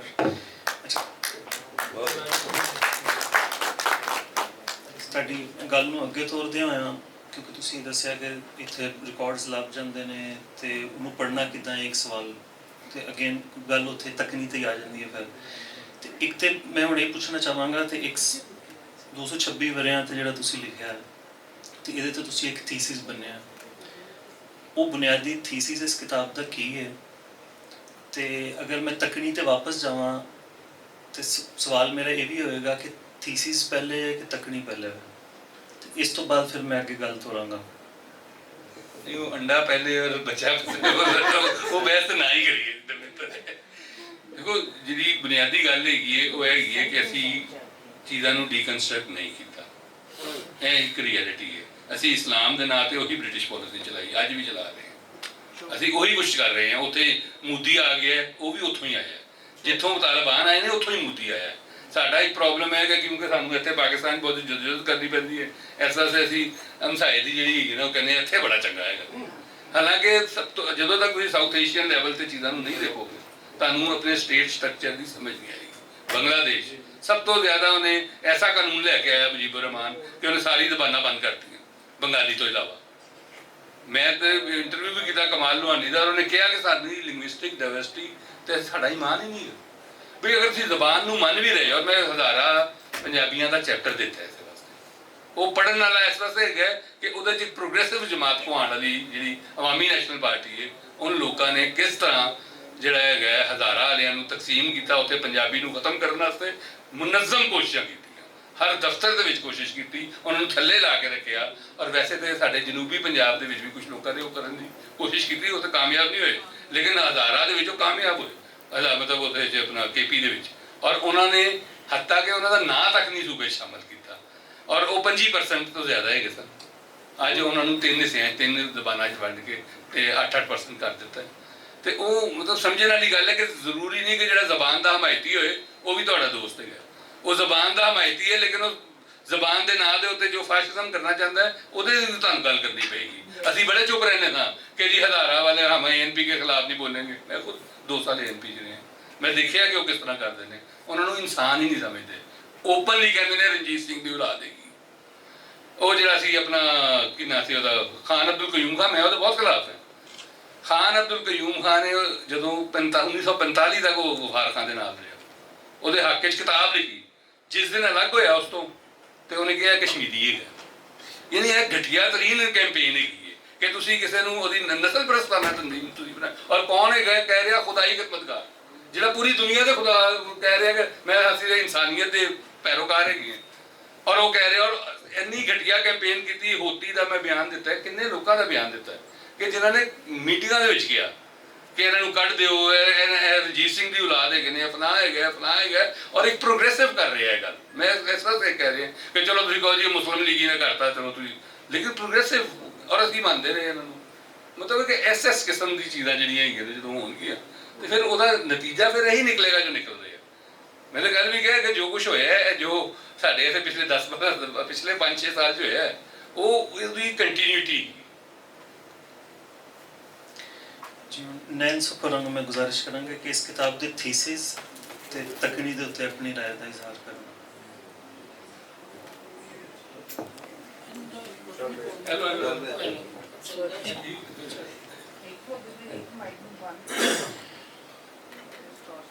ਦੇਖੋ ਵੈਸੇ ਉਹ ਗੱਲ ਤੇ ਅਮਰ ਨੇ ਸਾਰੀ ਕਰੀ ਛੱਡੀ ਹੈ ਤੇ ਹੁਣ ਦੇ ਵਿੱਚ ਅਸੀਂ ਕੋਈ ਝੂਠੇ ਵਿੱਚ ਵੀ ਕੁਝ ਕਰ ਸਕਦੇ ਹਾਂ। ਦੇਖੋ ਗੱਲ ਘੁੰਮ ਫਿਰ ਕੇ ਉੱਥੇ ਹੀ ਆਉਂਦੀ ਹੈ ਕਿ ਪਹਿਲਾਂ ਜਦੋਂ ਮੁਗਲਾਂ ਦੇ ਜ਼ਮਾਨੇ ਵਿੱਚ ਕਿਤਾਬਾਂ ਲਿਖੀਆਂ ਗਈਆਂ ਜਾਂ ਸੁਲਤਾਨਾਂ ਦੇ ਜ਼ਮਾਨੇ 'ਚ, ਤੇ ਉਹ ਕਲੀਅਰ ਕੱਟ ਫਤਹਿਨਾਮੇ ਸਨ। ਉਹਨਾਂ ਨੇ ਛੁਪਾਇਆ ਵੀ ਨਹੀਂ, ਉਹ ਫਤਹਿਨਾਮੇ ਸਨ। ਉਹਨਾਂ ਨੇ ਆਪਣੇ ਫਤਹਿਨਾਮੇ ਲਿਖਵਾਏ, ਆਪਣੇ ਦਰਬਾਰਾਂ ਵਿੱਚ ਬੈਠੇ ਆਪਣੇ ਦਰਬਾਰੀ ਜਿਹੜੇ ਉਹਨਾਂ ਦੇ ਤਾਰੀਖ ਲਿਖਣ ਵਾਲੇ ਸਨ। ਅੰਗਰੇਜ਼ਾਂ ਨੇ ਜਿਹੜੀ ਸਾਡੇ ਨਾਲ ਜੋ ਕੀਤਾ ਨਾ, ਉਹ ਸਮਝ ਹੀ ਨਹੀਂ ਆਈ ਕਿ ਉਹਨਾਂ ਕਿਸ ਤਰੀਕੇ ਦੇ ਨਾਲ ਕਨਫਿਊਜ਼ਨਸ ਇੱਥੇ ਫੈਲਾਈਆਂ। ਮਾਰਸ਼ਲ ਰੇਸ ਕਿਸੇ ਨੂੰ ਕਹਿ ਦਿੱਤਾ, ਕਿਸੇ ਨੂੰ ਕੁਝ ਕਹਿ ਦਿੱਤਾ। ਔਰ ਲੋਕਾਂ ਨੇ ਉਹ ਪੰਜਾਬ ਚੀਫਸ ਬਣਨ ਦੇ ਚੱਕਰ ਵਿੱਚ, ਹਾਲਾਂਕਿ ਵੇਖੋ ਪੰਜਾਬ ਚੀਫਸ ਦਾ ਸਾਰਾ ਰਿਕਾਰਡ ਮੌਜੂਦ ਹੈ। ਅਗਰ ਉਹ ਲੋਕ ਕਦੀ ਉਹਨੂੰ ਯਕੀਨਨ ਉਹਨਾਂ ਨੂੰ ਪਤਾ ਹੀ ਉਹਦੇ ਵਿੱਚ ਕੀ ਲਿਖਿਆ, ਤੇ ਸ਼ਰਮ ਦੇ ਨਾਲ ਉਹ ਡੁੱਬ ਮਰਨ ਔਰ ਕਦੀ ਇੱਥੇ ਇਲੈਕਸ਼ਨ ਵੀ ਨਾ ਲੜਨ। ਜੋ ਉਹਨਾਂ ਨੇ ਇੱਥੇ ਕਰਤੂਤਾਂ ਕੀਤੀਆਂ ਔਰ ਜਿਸ ਤਰ੍ਹਾਂ ਉਹ ਅੰਗਰੇਜ਼ਾਂ ਦੇ ਨਾਲ ਰਲੇ ਰਹੇ। ਅੰਗਰੇਜ਼ਾਂ ਨੇ ਉਹੀ ਚੀਜ਼ਾਂ ਛਾਪੀਆਂ ਜਿਹੜੀਆਂ ਉਹਨਾਂ ਨੂੰ ਇਹ ਪਤਾ ਸੀ ਕਿ ਕਦੀ ਵੀ ਸਾਡੇ ਖਿਲਾਫ ਇਸਤੇਮਾਲ ਨਾ ਹੋ ਸਕੇ। ਇਸ ਤਰ੍ਹਾਂ ਦੀਆਂ ਨਾ ਚੀਜ਼ਾਂ ਨੇ। ਮੈਨੂੰ ਕਿਸੇ ਕਿਤਾਬ ਦਾ ਇੱਕ ਹਵਾਲਾ ਮਿਲਿਆ, ਉਸ ਕਿਤਾਬ ਦਾ ਨਾਂ ਸੀ murder in the Hindu Kush, George Hayward and the great king. ਕਿਤਾਬ ਦਾ ਨਾ ਪੂਰਾ ਨਾਂ ਸੀ। ਉਹਦੇ ਵਿੱਚ ਇਸ ਬੰਦੇ ਨੂੰ ਨਾ ਬੜਾ ਬਰੂਟਲੀ ਮਰਡਰ ਕਰ ਦਿੱਤਾ ਗਿਆ 1870 ਦੇ ਵਿੱਚ, ਸਿਰਫ ਇਸ ਵਾਸਤੇ ਕਿ ਇਹਨੂੰ ਪਤਾ ਲੱਗ ਗਿਆ ਸੀ ਕਿ ਇਹ ਜਿਹੜਾ ਮਹਾਰਾਜਾ ਕਸ਼ਮੀਰ ਹੈ ਔਰ ਅੰਗਰੇਜ਼ ਰਲ ਕੇ ਕੀ ਕਰ ਰਹੇ ਨੇ, ਔਰ ਜਿਹੜੀ ਗ੍ਰੇਟ ਕ੍ਰੇਮ ਬਣਨ ਜਾ ਰਹੀ ਹੈ ਉਹਦੇ 'ਚ ਕੀ ਹੋਏਗਾ। ਉਹਦੇ ਕੋਲ ਐਸੇ ਕੁਝ ਹਕਾਇਕ ਆਏ ਔਰ ਉਹਨੂੰ ਇੰਨੇ ਬੇਦਰਦੀ ਦੇ ਨਾਲ ਮਾਰ ਦਿੱਤਾ ਗਿਆ ਔਰ ਕਦੀ ਦੱਸਿਆ ਨਹੀਂ ਗਿਆ। ਗਿਲਗਿਤ ਬਲਤਿਸਤਾਨ ਦੇ ਵਿੱਚ ਉਹਨੂੰ ਮਾਰਿਆ ਗਿਆ। ਕੋਈ ਯਾਸੀਨ ਕੋਈ ਸ਼ਹਿਰ ਸੀ ਉਹਦੇ ਆਸੇ ਪਾਸੇ। ਤੇ ਅੰਗਰੇਜ਼ ਜਿਹੜੇ ਨੇ ਨਾ ਸਾਨੂੰ ਹਿਊਮਨ ਰਾਈਟਸ ਵੀ ਦੱਸਦੇ ਨੇ, ਸਾਰਾ ਕੁਝ ਦੱਸਦੇ ਨੇ, ਲੇਕਿਨ ਜਦੋਂ ਉਹਨਾਂ ਦਾ ਆਪਣਾ ਮੁਫਾਦ ਜਿਹੜਾ ਹੁੰਦਾ ਨਾ, ਔਰ ਦੂਰ ਦੀ ਸੋਚਦੇ ਨੇ। ਕਈ ਦਫਾ ਅਸੀਂ ਕਹਿੰਦੇ ਹਾਂ ਕਿ ਯਾਰ ਉਹਨਾਂ ਤੇ ਆਪਣੇ ਬਾਰੇ ਵੀ ਇਹ ਲਿਖ ਦਿੱਤਾ। ਜਿਹੜਾ ਆਪਣੇ ਬਾਰੇ ਲਿਖਿਆ ਉਹ ਮਜ਼ਾਕ ਜਿਹਾ ਹੈ, ਮਤਲਬ ਸੀਰੀਅਸ ਗੱਲ ਨਹੀਂ ਉਹਨਾਂ ਨੇ ਕੀਤੀ ਕਿ ਤੁਸੀਂ ਉਹਨੂੰ ਕਹੋ ਕਿ ਅੱਜ ਅਸੀਂ ਖੁੱਲ੍ਹ ਕੇ ਇੱਕ ਸਾਡੇ ਕੋਲ ਡਾਟਾ ਹੋਵੇ ਜਿਹੜਾ ਅਸੀਂ ਸਾਰੇ ਦਾ ਸਾਰਾ ਅੰਗਰੇਜ਼ ਦੇ ਖਿਲਾਫ ਸਾਨੂੰ ਮਿਲ ਜਾਏ ਔਰ ਅਸੀਂ ਉਹਨੂੰ। ਤੇ ਆਮਰ ਦੀ ਜਿਹੜੀ ਇਸ ਕਿਤਾਬ ਦੇ ਵਿੱਚ ਨਾ ਜਿਹੜਾ ਸਭ ਤੋਂ ਵੇਖੋ ਸਾਡੇ ਕੋਲ ਬਹੁਤ ਸਾਰੇ ਜਿਹੜੇ ਸਵਾਲ ਨੇ ਉਹਨਾਂ ਦੇ ਕੋਈ ਜਵਾਬ ਨਹੀਂ ਸਨ। ਔਰ ਜਦੋਂ ਅਸੀਂ ਉਹਦੇ ਉੱਤੇ ਗੱਲ ਵੀ ਕਰਦੇ ਸਨ ਤਾਂ ਸਾਨੂੰ ਇਹ ਕਿਹਾ ਜਾਂਦਾ ਸੀ ਇਹਦਾ ਕਿਹੜਾ ਹਵਾਲਾ ਹੈ। ਤੇ ਆਮਰ ਨੇ ਨਾ ਉਹ ਸਾਰਾ ਕੁਝ ਇਹਦੇ ਵਿੱਚ ਨਾ ਇਕੱਠਾ ਕਰ ਦਿੱਤਾ। ਤੁਸੀਂ ਦੇਖੋ ਕਿ 244 ਕਿਤਾਬਾਂ ਨੇ, 12 ਆਰਕਾਈਵਲ ਸੋਰਸਿਸ ਨੇ ਔਰ 18 ਜਿਹੜੇ ਨੇ ਆਨਲਾਈਨ ਡਿਜੀਟਲ ਉਹ ਸੋਰਸਿਸ ਨੇ। ਤੋ ਇੰਨਾ ਕੁਝ ਇਹ ਮਤਲਬ ਮੈਂ ਇੱਕ ਕਸਮ ਨਹੀਂ ਦੇ ਸਕਦਾ ਕਿ ਆਮਰ ਨੇ ਕਿਤਾਬਾਂ ਪੜ੍ਹੀਆਂ ਨੇ, ਐਵੇਂ ਨਹੀਂ ਵਾਲਾ ਦਿੱਤਾ ਕਿਉਂਕਿ ਅਸੀਂ ਇਹਨਾਂ ਕਿਤਾਬਾਂ ਦੇ ਉੱਤੇ ਜਿਹੜੀਆਂ ਆਮਰ ਨੇ ਦੱਸੀਆਂ ਨੇ ਉਹਦੇ ਬੜੀ ਗੱਲਾਂ ਬਾਤਾਂ ਵੀ ਨੇ। ਆਮਰ ਨਾਲ ਕਈਆਂ ਚੀਜ਼ਾਂ 'ਤੇ ਮੇਰਾ ਇਖਤਲਾਫ ਹੀ ਹੈ, ਜਿਵੇਂ 1857 ਦੀ ਆਮਰ ਨੇ ਗੱਲ ਵਲੇਟੀ ਹੈ ਉਹਦੇ 'ਤੇ ਮੈਨੂੰ ਥੋੜ੍ਹਾ ਇਖਤਲਾਫ ਹੈ ਕਿਉਂਕਿ ਸਾਡਾ 1857 ਦੇ ਨਾਲ ਸਾਡਾ ਕੋਈ ਤਲਕ ਹੀ ਨਹੀਂ, ਮਤਲਬ ਪੰਜਾਬ ਦਾ ਉਹਦੇ ਨਾਲ ਕੋਈ ਤਲਕ ਨਹੀਂ। ਲੇਕਿਨ ਜਿਹੜਾ ਸਾਡਾ ਤਲਕ ਹੈ ਨਾ ਉਹਨੂੰ ਵੀ ਇੰਝ ਨਹੀਂ ਤੁਸੀਂ ਘੁਮਾ ਫਿਰਾ ਨਹੀਂ ਸਕਦੇ ਉਹਦੇ 'ਤੇ। ਲੇਕਿਨ ਆਮਰ ਦੀ ਮਰਜ਼ੀ, ਆਮਰ ਜੋ ਕਿਤਾਬ ਲਿਖਣਾ ਚਾਹੁੰਦਾ ਤੇ ਜਿਹੜਾ ਪੜ੍ਹਨ ਵਾਲਾ ਉਹਦਾ ਵੀ ਇੱਕ ਆਪਣਾ ਪੁਆਇੰਟ ਆਫ ਵਿਊ ਹੁੰਦਾ। ਤੇ ਫਿਰ ਦੂਸਰਾ ਅਮਰ ਦੀ ਇਸ ਕਿਤਾਬ ਵਿੱਚ ਮੈਨੂੰ ਇਹ ਵੀ ਨਜ਼ਰ ਆਈ ਚੀਜ਼ ਕਿ ਇਹਨੇ ਇਹ ਕੋਸ਼ਿਸ਼ ਵੀ ਨਹੀਂ ਕੀਤੀ ਕਿ ਜਿਹੜਾ ਪੰਜਾਬੀ ਨੈਸ਼ਨਲਿਜ਼ਮ ਬਣਾਉਣ ਦੀ ਕੋਈ ਕੋਸ਼ਿਸ਼ ਕੀਤੀ ਹੋਵੇ। ਦੇਖੋ ਪੰਜਾਬ ਦੇ ਵਿੱਚ ਨਾ ਕਦੀ ਵੀ ਪੰਜਾਬ ਨੈਸ਼ਨਲਿਜ਼ਮ ਨਹੀਂ ਰਿਹਾ, ਉਹ ਵਾਲਾ ਨੈਸ਼ਨਲਿਜ਼ਮ ਕਿ ਜਿਹੜਾ ਕਿਸੇ ਦੂਜੇ ਦੇ ਖਿਲਾਫ, ਜਿਹੜਾ ਕਿਸੇ ਦੂਸਰੇ ਨੂੰ ਗਾਲੀਆਂ ਦੇਵੇ, ਜਿਹੜਾ ਦੂਸਰੇ ਤੋਂ ਨਫ਼ਰਤ ਕਰੇ। ਅਸੀਂ ਤੇ ਜੀ ਆਇਆਂ ਨੂੰ ਆਖਿਆ ਹਰ ਕਿਸੇ ਨੂੰ, ਇਸ ਵਾਸਤੇ ਨਹੀਂ ਕਿ ਡਰ ਕੇ ਨਹੀਂ, ਸਾਡਾ ਦਿਲ ਖੁੱਲ੍ਹਾ ਸੀ ਭਈ ਉੱਥੇ ਜਿਹੜੇ ਚਰਵਾਹੇ ਆਏ ਕਿਸੇ ਦੀ ਧਰਤੀ ਦੇ ਉੱਤੋਂ ਉਹਨਾਂ ਨੂੰ ਅਸੀਂ ਇੱਥੇ ਦਿੱਤਾ। ਬਾਕੀ ਜਿਹੜੀ ਉਹ ਮਜ਼ਾਮਤ ਵਾਲੀ ਗੱਲ ਕੀਤੀ ਜਾਂਦੀ ਹੈ ਪੰਜਾਬੀਆਂ ਨੇ, ਉਹ ਬੜੇ ਥਾਵਾਂ 'ਤੇ ਗੱਲ ਹੋ ਚੁੱਕੀ, ਉਹ ਬੜੀ ਫਜ਼ੂਲ ਹੈ, ਫਰਾਡ ਹੈ, ਉਹ ਨਹੀਂ ਕਿ ਮਜ਼ਾਮਤ ਨਹੀਂ, ਮਜ਼ਾਮਤ ਹੋਈ ਹੈ ਇੱਥੇ ਵੀ ਸਾਰੀ।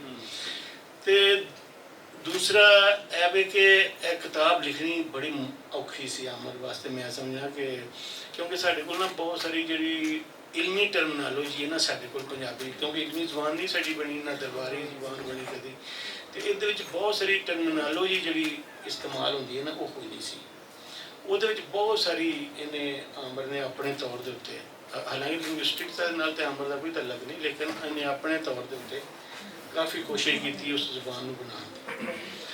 ਤੇ ਮੇਰਾ ਆਪਣਾ ਖਿਆਲ ਹੈ ਕਿ ਇਹ ਤੇ ਅਸੀਂ ਨਹੀਂ ਕਹਿਣਾ ਚਾਹੁੰਦੇ, ਜਾਂ ਅਮਰ ਦਾ ਵੀ ਇਹ ਕਹਿਣਾ ਨਹੀਂ ਹੋਏਗਾ ਕਿ ਵੀ ਤੁਸੀਂ ਸਾਰੇ ਮੇਰੇ ਨਾਲ ਸਹਿਮਤ ਹੀ ਹੋ, ਤੁਸੀਂ ਬਸ ਇਸ ਕਿਤਾਬ ਨੂੰ ਪੜ੍ਹੋ, ਬੇਸ਼ੱਕ ਉਹਦੇ ਨਾਲ ਇਖਤਲਾਫ ਕਰੋ, ਹੋ ਸਕਦੀ ਹੈ ਗੱਲ। ਤੇ ਅਮਰ ਮਤਲਬ ਇਸ ਵੇਲੇ ਦੀ ਲੋੜ ਸੀ, ਬਲਕਿ ਮੈਨੂੰ ਤਾਂ ਇੰਝ ਲੱਗਦਾ ਕਿ ਇੱਕ ਕੋਈ ਇਨਸੀਡੈਂਟਸ ਹੋਇਆ ਕਿ ਇਸ ਵੇਲੇ ਹੀ ਜ਼ਰੂਰਤ ਸੀ ਜ਼ਿਆਦਾ ਇੱਕਦਮ ਇਸ ਕਿਤਾਬ ਦੀ, ਤੇ ਉਹ ਆ ਗਈ। ਇਸ ਗੱਲ ਤੋਂ ਮੈਂ ਤੋਰਾਂਗਾ ਕਿ ਕਿਹਾ ਜਾਂਦਾ ਹੈ ਕਿ ਵੱਡੀ ਕਿਤਾਬ ਉਹ ਹੁੰਦੀ ਹੈ ਜਿਹੜੀ ਡਿਸਕਸ਼ਨ ਨੂੰ ਜਨਮ ਦੇਵੇ, ਇਖਤਲਾਫਾਤ ਨੂੰ, ਇਲਮੀ ਇਖਤਲਾਫਾਤ ਨੂੰ ਪੈਦਾ ਕਰੇ, ਤੇ ਅਗਰ ਇਹ ਕਿਤਾਬ ਕਰੇ ਤਾਂ ਡੈਫੀਨਿਟਲੀ ਇੱਕ ਵੱਡੀ ਕਿਤਾਬ ਹੈ। ਤੇ ਵੱਟੂ ਹੋਰਾਂ ਨੂੰ ਮੈਂ ਗੁਜ਼ਾਰਿਸ਼ ਕਰਾਂਗਾ ਕਿ ਇਸ ਕਿਤਾਬ ਦੇ ਥੀਸਿਸ ਦੇ ਉੱਤੇ ਆਪਣੀ ਤਕਨੀ ਸਾਡੇ ਨਾਲ ਸ਼ੇਅਰ ਕਰਨ। ਮੈਂ ਇਹ ਤਕਨੀ ਤੇ ਹਾਂ, ਤਕਨੀ ਤੋਂ ਬਗੈਰ ਥੀਸਿਸ ਬਣਦਾ ਨਹੀਂ ਹੈ, ਉਹ ਬੁੱਧਰ ਜਿਹੜੀ ਹੈ ਨਾ ਉਹ ਬਣਦੀ ਨਹੀਂ ਹੁੰਦਾ। ਅੱਛਾ, ਮੇਰੀ ਵਾਰੀ ਤੀਜੀ ਆਈ ਹੈ ਤੇ ਗੱਲਾਂ ਹੋਰ ਕੱਟ ਗਈਆਂ। ਪਹਿਲੀ ਜਿਹੜੀ ਸਭ ਤੋਂ ਵੱਡੀ ਗੱਲ ਇਸ ਕਿਤਾਬ ਦੀ ਹੈ ਨਾ ਕਿ ਇਸ ਤੋਂ ਪਹਿਲੇ ਖੈਰ ਉਹਨਾਂ ਹਵਾਲੇ ਵੀ ਦਿੱਤੇ, ਫਿਰ ਉਹ ਜਿਵੇਂ ਆਮ ਜ਼ਿੰਦਗੀ 'ਚ ਹੈਗੇ ਨੇ ਉਹਨਾਂ ਨਾਲ ਖੁੱਲ੍ਹ ਕੇ ਕਿਤਾਬ ਵਿੱਚ ਵੀ ਉਵੇਂ ਹੀ ਆਖਿਆ। ਉਹ ਮਤਲਬ ਮੈਂ ਇਹਨਾਂ ਨੂੰ ਇਹਨਾਂ ਦੀ ਤਹਿਰੀਰ ਦਾ ਰਾਵੀਆ ਕਹਿ ਲਵਾਂ, ਜਾਂ ਦੂਜੇ ਬਣੇ ਇਹ ਹੈ ਕਿ ਦਿਲ ਗੁਰਦੇ ਵਾਲੇ ਨੇ ਅਗਰ ਇਹ ਗੱਲਾਂ ਮੈਂ ਲਿਖ ਰਿਹਾ ਹਾਂ ਤਾਂ ਕਈ ਲਫ਼ਜ਼ ਵਿੱਚੋਂ ਕੱਟਾਂਗਾ ਕਿ ਯਾਰ ਇਹ ਪਹਿਲੇ ਕਿਸੇ ਲਿਖੇ ਹੋਏ ਬੰਦੇ ਨੂੰ ਕੀ ਪਿਆਉਂਦੇ ਨੇ। ਅੱਛਾ, ਦੂਜੀ ਗੱਲ ਹੈ ਕਿ ਆਖਣਾ ਬਣਦਾ ਵੀ ਆਇਆ ਕਿ ਪੰਜਾਬ ਜਿਹੜਾ ਹੈ ਇਹ ਤਹਿਜ਼ੀਬੀ ਹਵਾਲੇ ਨਾਲ, ਤਾਰੀਖੀ ਹਵਾਲੇ ਨਾਲ ਏਡੀ ਪੁਰਾਣੀ, ਇੰਨੀ ਵਸੋਂ, ਔਰ ਜਿੱਥੇ ਸਿਵਲਾਈਜੇਸ਼ਨ ਲਫ਼ਜ਼ ਤੇ ਅੱਜ ਦੇ ਨੇ ਨਾ ਸ਼ਾਇਦ ਸਾਇੰਟੀਫਿਕ ਫਿਟ ਨਹੀਂ ਬੈਠਦੇ ਕਿ ਤੁਸੀਂ, ਬਲਕਿ ਮੈਂ ਤਾਂ ਇਹ ਕਹਿਣਾ ਕਿ ਅਗਰ ਤੁਸੀਂ 16ਵੀਂ ਸਦੀ ਤੋਂ ਪਿੱਛੇ ਜਾ ਕੇ ਕਿਸੇ ਨੂੰ ਕਹੋ ਕਿ ਉਹਨਾਂ ਦੀ ਸਾਇੰਸੀ ਦਬਾਰ ਨਾਲ ਚੀਜ਼ਾਂ ਠੀਕ ਨੇ ਤਾਂ ਸਾਇੰਸ ਲਫ਼ਜ਼ ਹੀ ਹੋਰ ਹੈ। ਲੇਕਿਨ ਇੱਕ ਹੈ ਕਿ ਜੋ ਵੀ ਆਇਆ ਉਹ ਦੁਨੀਆ 'ਚ ਜੇ ਸਭ ਤੋਂ ਚੰਗਾ ਨਹੀਂ ਆਇਆ ਤੇ ਚੰਗਿਆਂ ਵਿੱਚ ਆਇਆ। ਹੁਣ ਉਹਦੇ ਬਾਰੇ ਅੱਜ ਤੱਕ ਲਿਖਣ ਵਾਲੇ ਕਿਹੜੇ ਸਨ? ਇਹ ਸਵਾਲ ਸਭ ਤੋਂ ਚੁਭਣ ਵਾਲਾ ਹੈ ਕਿ ਉਹਨਾਂ ਹੀ ਲਿਖਿਆ ਜਿਨ੍ਹਾਂ ਨੇ ਜਿਵੇਂ ਦੀ ਮਰਜ਼ੀ ਆਈ ਤੇ ਜਿਵੇਂ ਦੇ ਪ੍ਰੋਪਾਗੈਂਡਾ, ਜਿਵੇਂ ਦੇ ਥੀਸਿਸ ਉਹਨਾਂ ਡਿਵੈਲਪ ਕੀਤੇ। ਔਰ ਅਮਰ ਹੁਣ ਤੱਕ ਦੇ ਬੰਦਿਆਂ 'ਚੋਂ ਪਹਿਲਾ ਬੰਦਾ ਸ਼ਾਇਦ ਮੇਰੇ ਵੇਖਣ 'ਚ ਆਇਆ, ਮੈਨੂੰ ਪਤਾ ਨਹੀਂ ਕੋਈ ਹੋਰ ਹੋਵੇ ਤਾਂ, ਜਿਸ ਬੰਦੇ ਨੇ ਉਹ ਸਾਰੀਆਂ ਸ਼ੈਵਾਂ ਨੂੰ ਨਵੇਂ ਸਿਰੋਂ ਫਰੋਲ ਕੇ ਦਲੀਲਾਂ ਦੇ ਨਾਲ ਸਾਹਮਣੇ ਰੱਖਿਆ। ਔਰ ਇਹਨਾਂ ਦੇ ਫੇਸਬੁੱਕ ਇਸ ਕਿਤਾਬ ਦੀ ਨਾ ਮੇਰਾ ਖਿਆਲ ਹੈ ਕਈ ਸਾਲ ਹੋ ਗਏ ਨੇ, ਕੋਈ 10-15 ਸਾਲ ਪਹਿਲੇ ਦੀ ਗੱਲ ਹੈ। ਅਲਮਰਾ 'ਚ ਬੈਠੇ ਸੀ ਉਦੋਂ ਗੱਲ ਹੋਈ, ਮੈਂ ਪੁੱਛ ਛੱਡਾ, ਮੈਸੇਜ ਕਰ ਛੱਡਾ, ਪਹਿਲੇ ਇਸ ਕਿਤਾਬ ਦਾ ਨਾਂ ਹੋਰ ਰਿਹਾ, ਫਿਰ ਹੋਰ ਹੁੰਦਾ ਗਿਆ, ਫਿਰ ਹੋਰ ਹੁੰਦਾ ਗਿਆ, ਤੇ ਅੱਜ ਇਹ ਪੰਜਾਬ ਦੀ ਵੇਲ ਬਣ ਕੇ ਨਾਲ ਨਾਲ ਇਹਨਾਂ ਨੂੰ ਹੋਰ ਗੱਲਾਂ ਸੁਝਦੀਆਂ ਗਈਆਂ। ਇਹਦੀ ਉਡੀਕ ਬਹੁਤ ਆਈ। ਔਰ ਜਿਸ ਦਿਨ ਇਹਨਾਂ ਕਿਹਾ ਕਿ ਮੈਂ ਆਪਰੇਸ਼ਨ ਥੀਏਟਰ ਜਾ ਰਿਹਾ ਤੇ ਇਹ ਮੈਂ ਦਬਾਚਾ ਲਿਖ ਤੇ ਜਾ ਰਿਹਾ, ਮੈਂ ਦੁਆ ਕੀਤੀ ਕਿ ਇਹ ਗਾਜ਼ੀ ਮੋੜ ਤੇ ਆਵੇ ਤੇ ਹੱਥ ਚੁਣੀਏ, ਤੇ ਖੈਰ ਸ਼ੁਕਰ ਹੈ ਕਿ ਗਾਜ਼ੀ ਮੋੜ ਕੇ ਆਇਆ। ਖੈਰ ਅੱਲਾ ਨਾ ਕਰਦਾ ਜੇ ਸ਼ਹੀਦ ਹੁੰਦੇ ਤੇ ਇਹਨਾਂ ਦੇ ਪੰਜਾਬੀਆਂ ਨੂੰ ਚਾਹੀਦਾ ਸੀ ਮਜ਼ਾਰ ਬਣਾ ਯਾਰ ਤੁਹਾਡਾ ਕਹਿਣਾ ਸੁਣਨ ਲਈ ਹੈ ਬਹੁਤ ਰੈਫਰੈਂਸ ਬੜੇ ਸੋਹਣੇ ਗੱਲ ਆਪਣਾ ਇਹਨਾਂ ਦਾ ਜਿਹੜਾ ਪੁਆਇੰਟ ਆਫ ਵਿਊ ਸੀ। ਮੈਂ ਕਿਤਾਬ ਨੂੰ ਪੜ੍ਹਿਆ ਤੇ ਕਹਿ ਲਓ ਕਿ 48 ਘੰਟੇ ਸ਼ਾਇਦ ਨਾ ਮੈਂ ਸਾਰੀ ਕਿਤਾਬ ਪੜ੍ਹ ਕੇ ਹਟ ਕੇ ਚੀਜ਼ਾਂ ਅੰਡਰਲਾਈਨ ਕਰਦਾ ਗਿਆ ਬਹੁਤ ਸਾਰੀਆਂ ਥਾਵਾਂ ਦੇ ਉੱਤੇ। ਰਹੀ ਗੱਲ ਮੈਂ ਇਸ ਕਿਤਾਬ ਨਾਲ ਨਾ 90% ਮੁਤਫਿਕ ਹਾਂ। ਮੈਂ ਇਹ ਸਮਝਣਾ ਕਿ ਮੇਰੇ ਇਲਮ 'ਚ ਇਹਨੇ ਬਹੁਤ ਇਜ਼ਾਫਾ ਕੀਤਾ ਕਿ ਅੱਜ ਮੈਂ ਪੰਜਾਬ ਨੂੰ ਨਵੇਂ ਸਿਰੇ ਤੋਂ ਤੱਕਿਆ ਇਸ ਕਿਤਾਬ ਰਾਹੀਂ। ਜਿੱਥੇ ਮੇਰਾ ਇਖਤਲਾਫ ਹੋਣਾ ਸੀ ਉਹ ਅਮਰ ਰਿਆਜ਼ ਨੂੰ ਵੀ ਪਤਾ ਸੀ ਉਹਨੇ ਸੈਕਸ਼ਨ ਵੀ ਗੱਲ ਕੀਤੀ ਉੱਥੇ ਹੈਗਾ।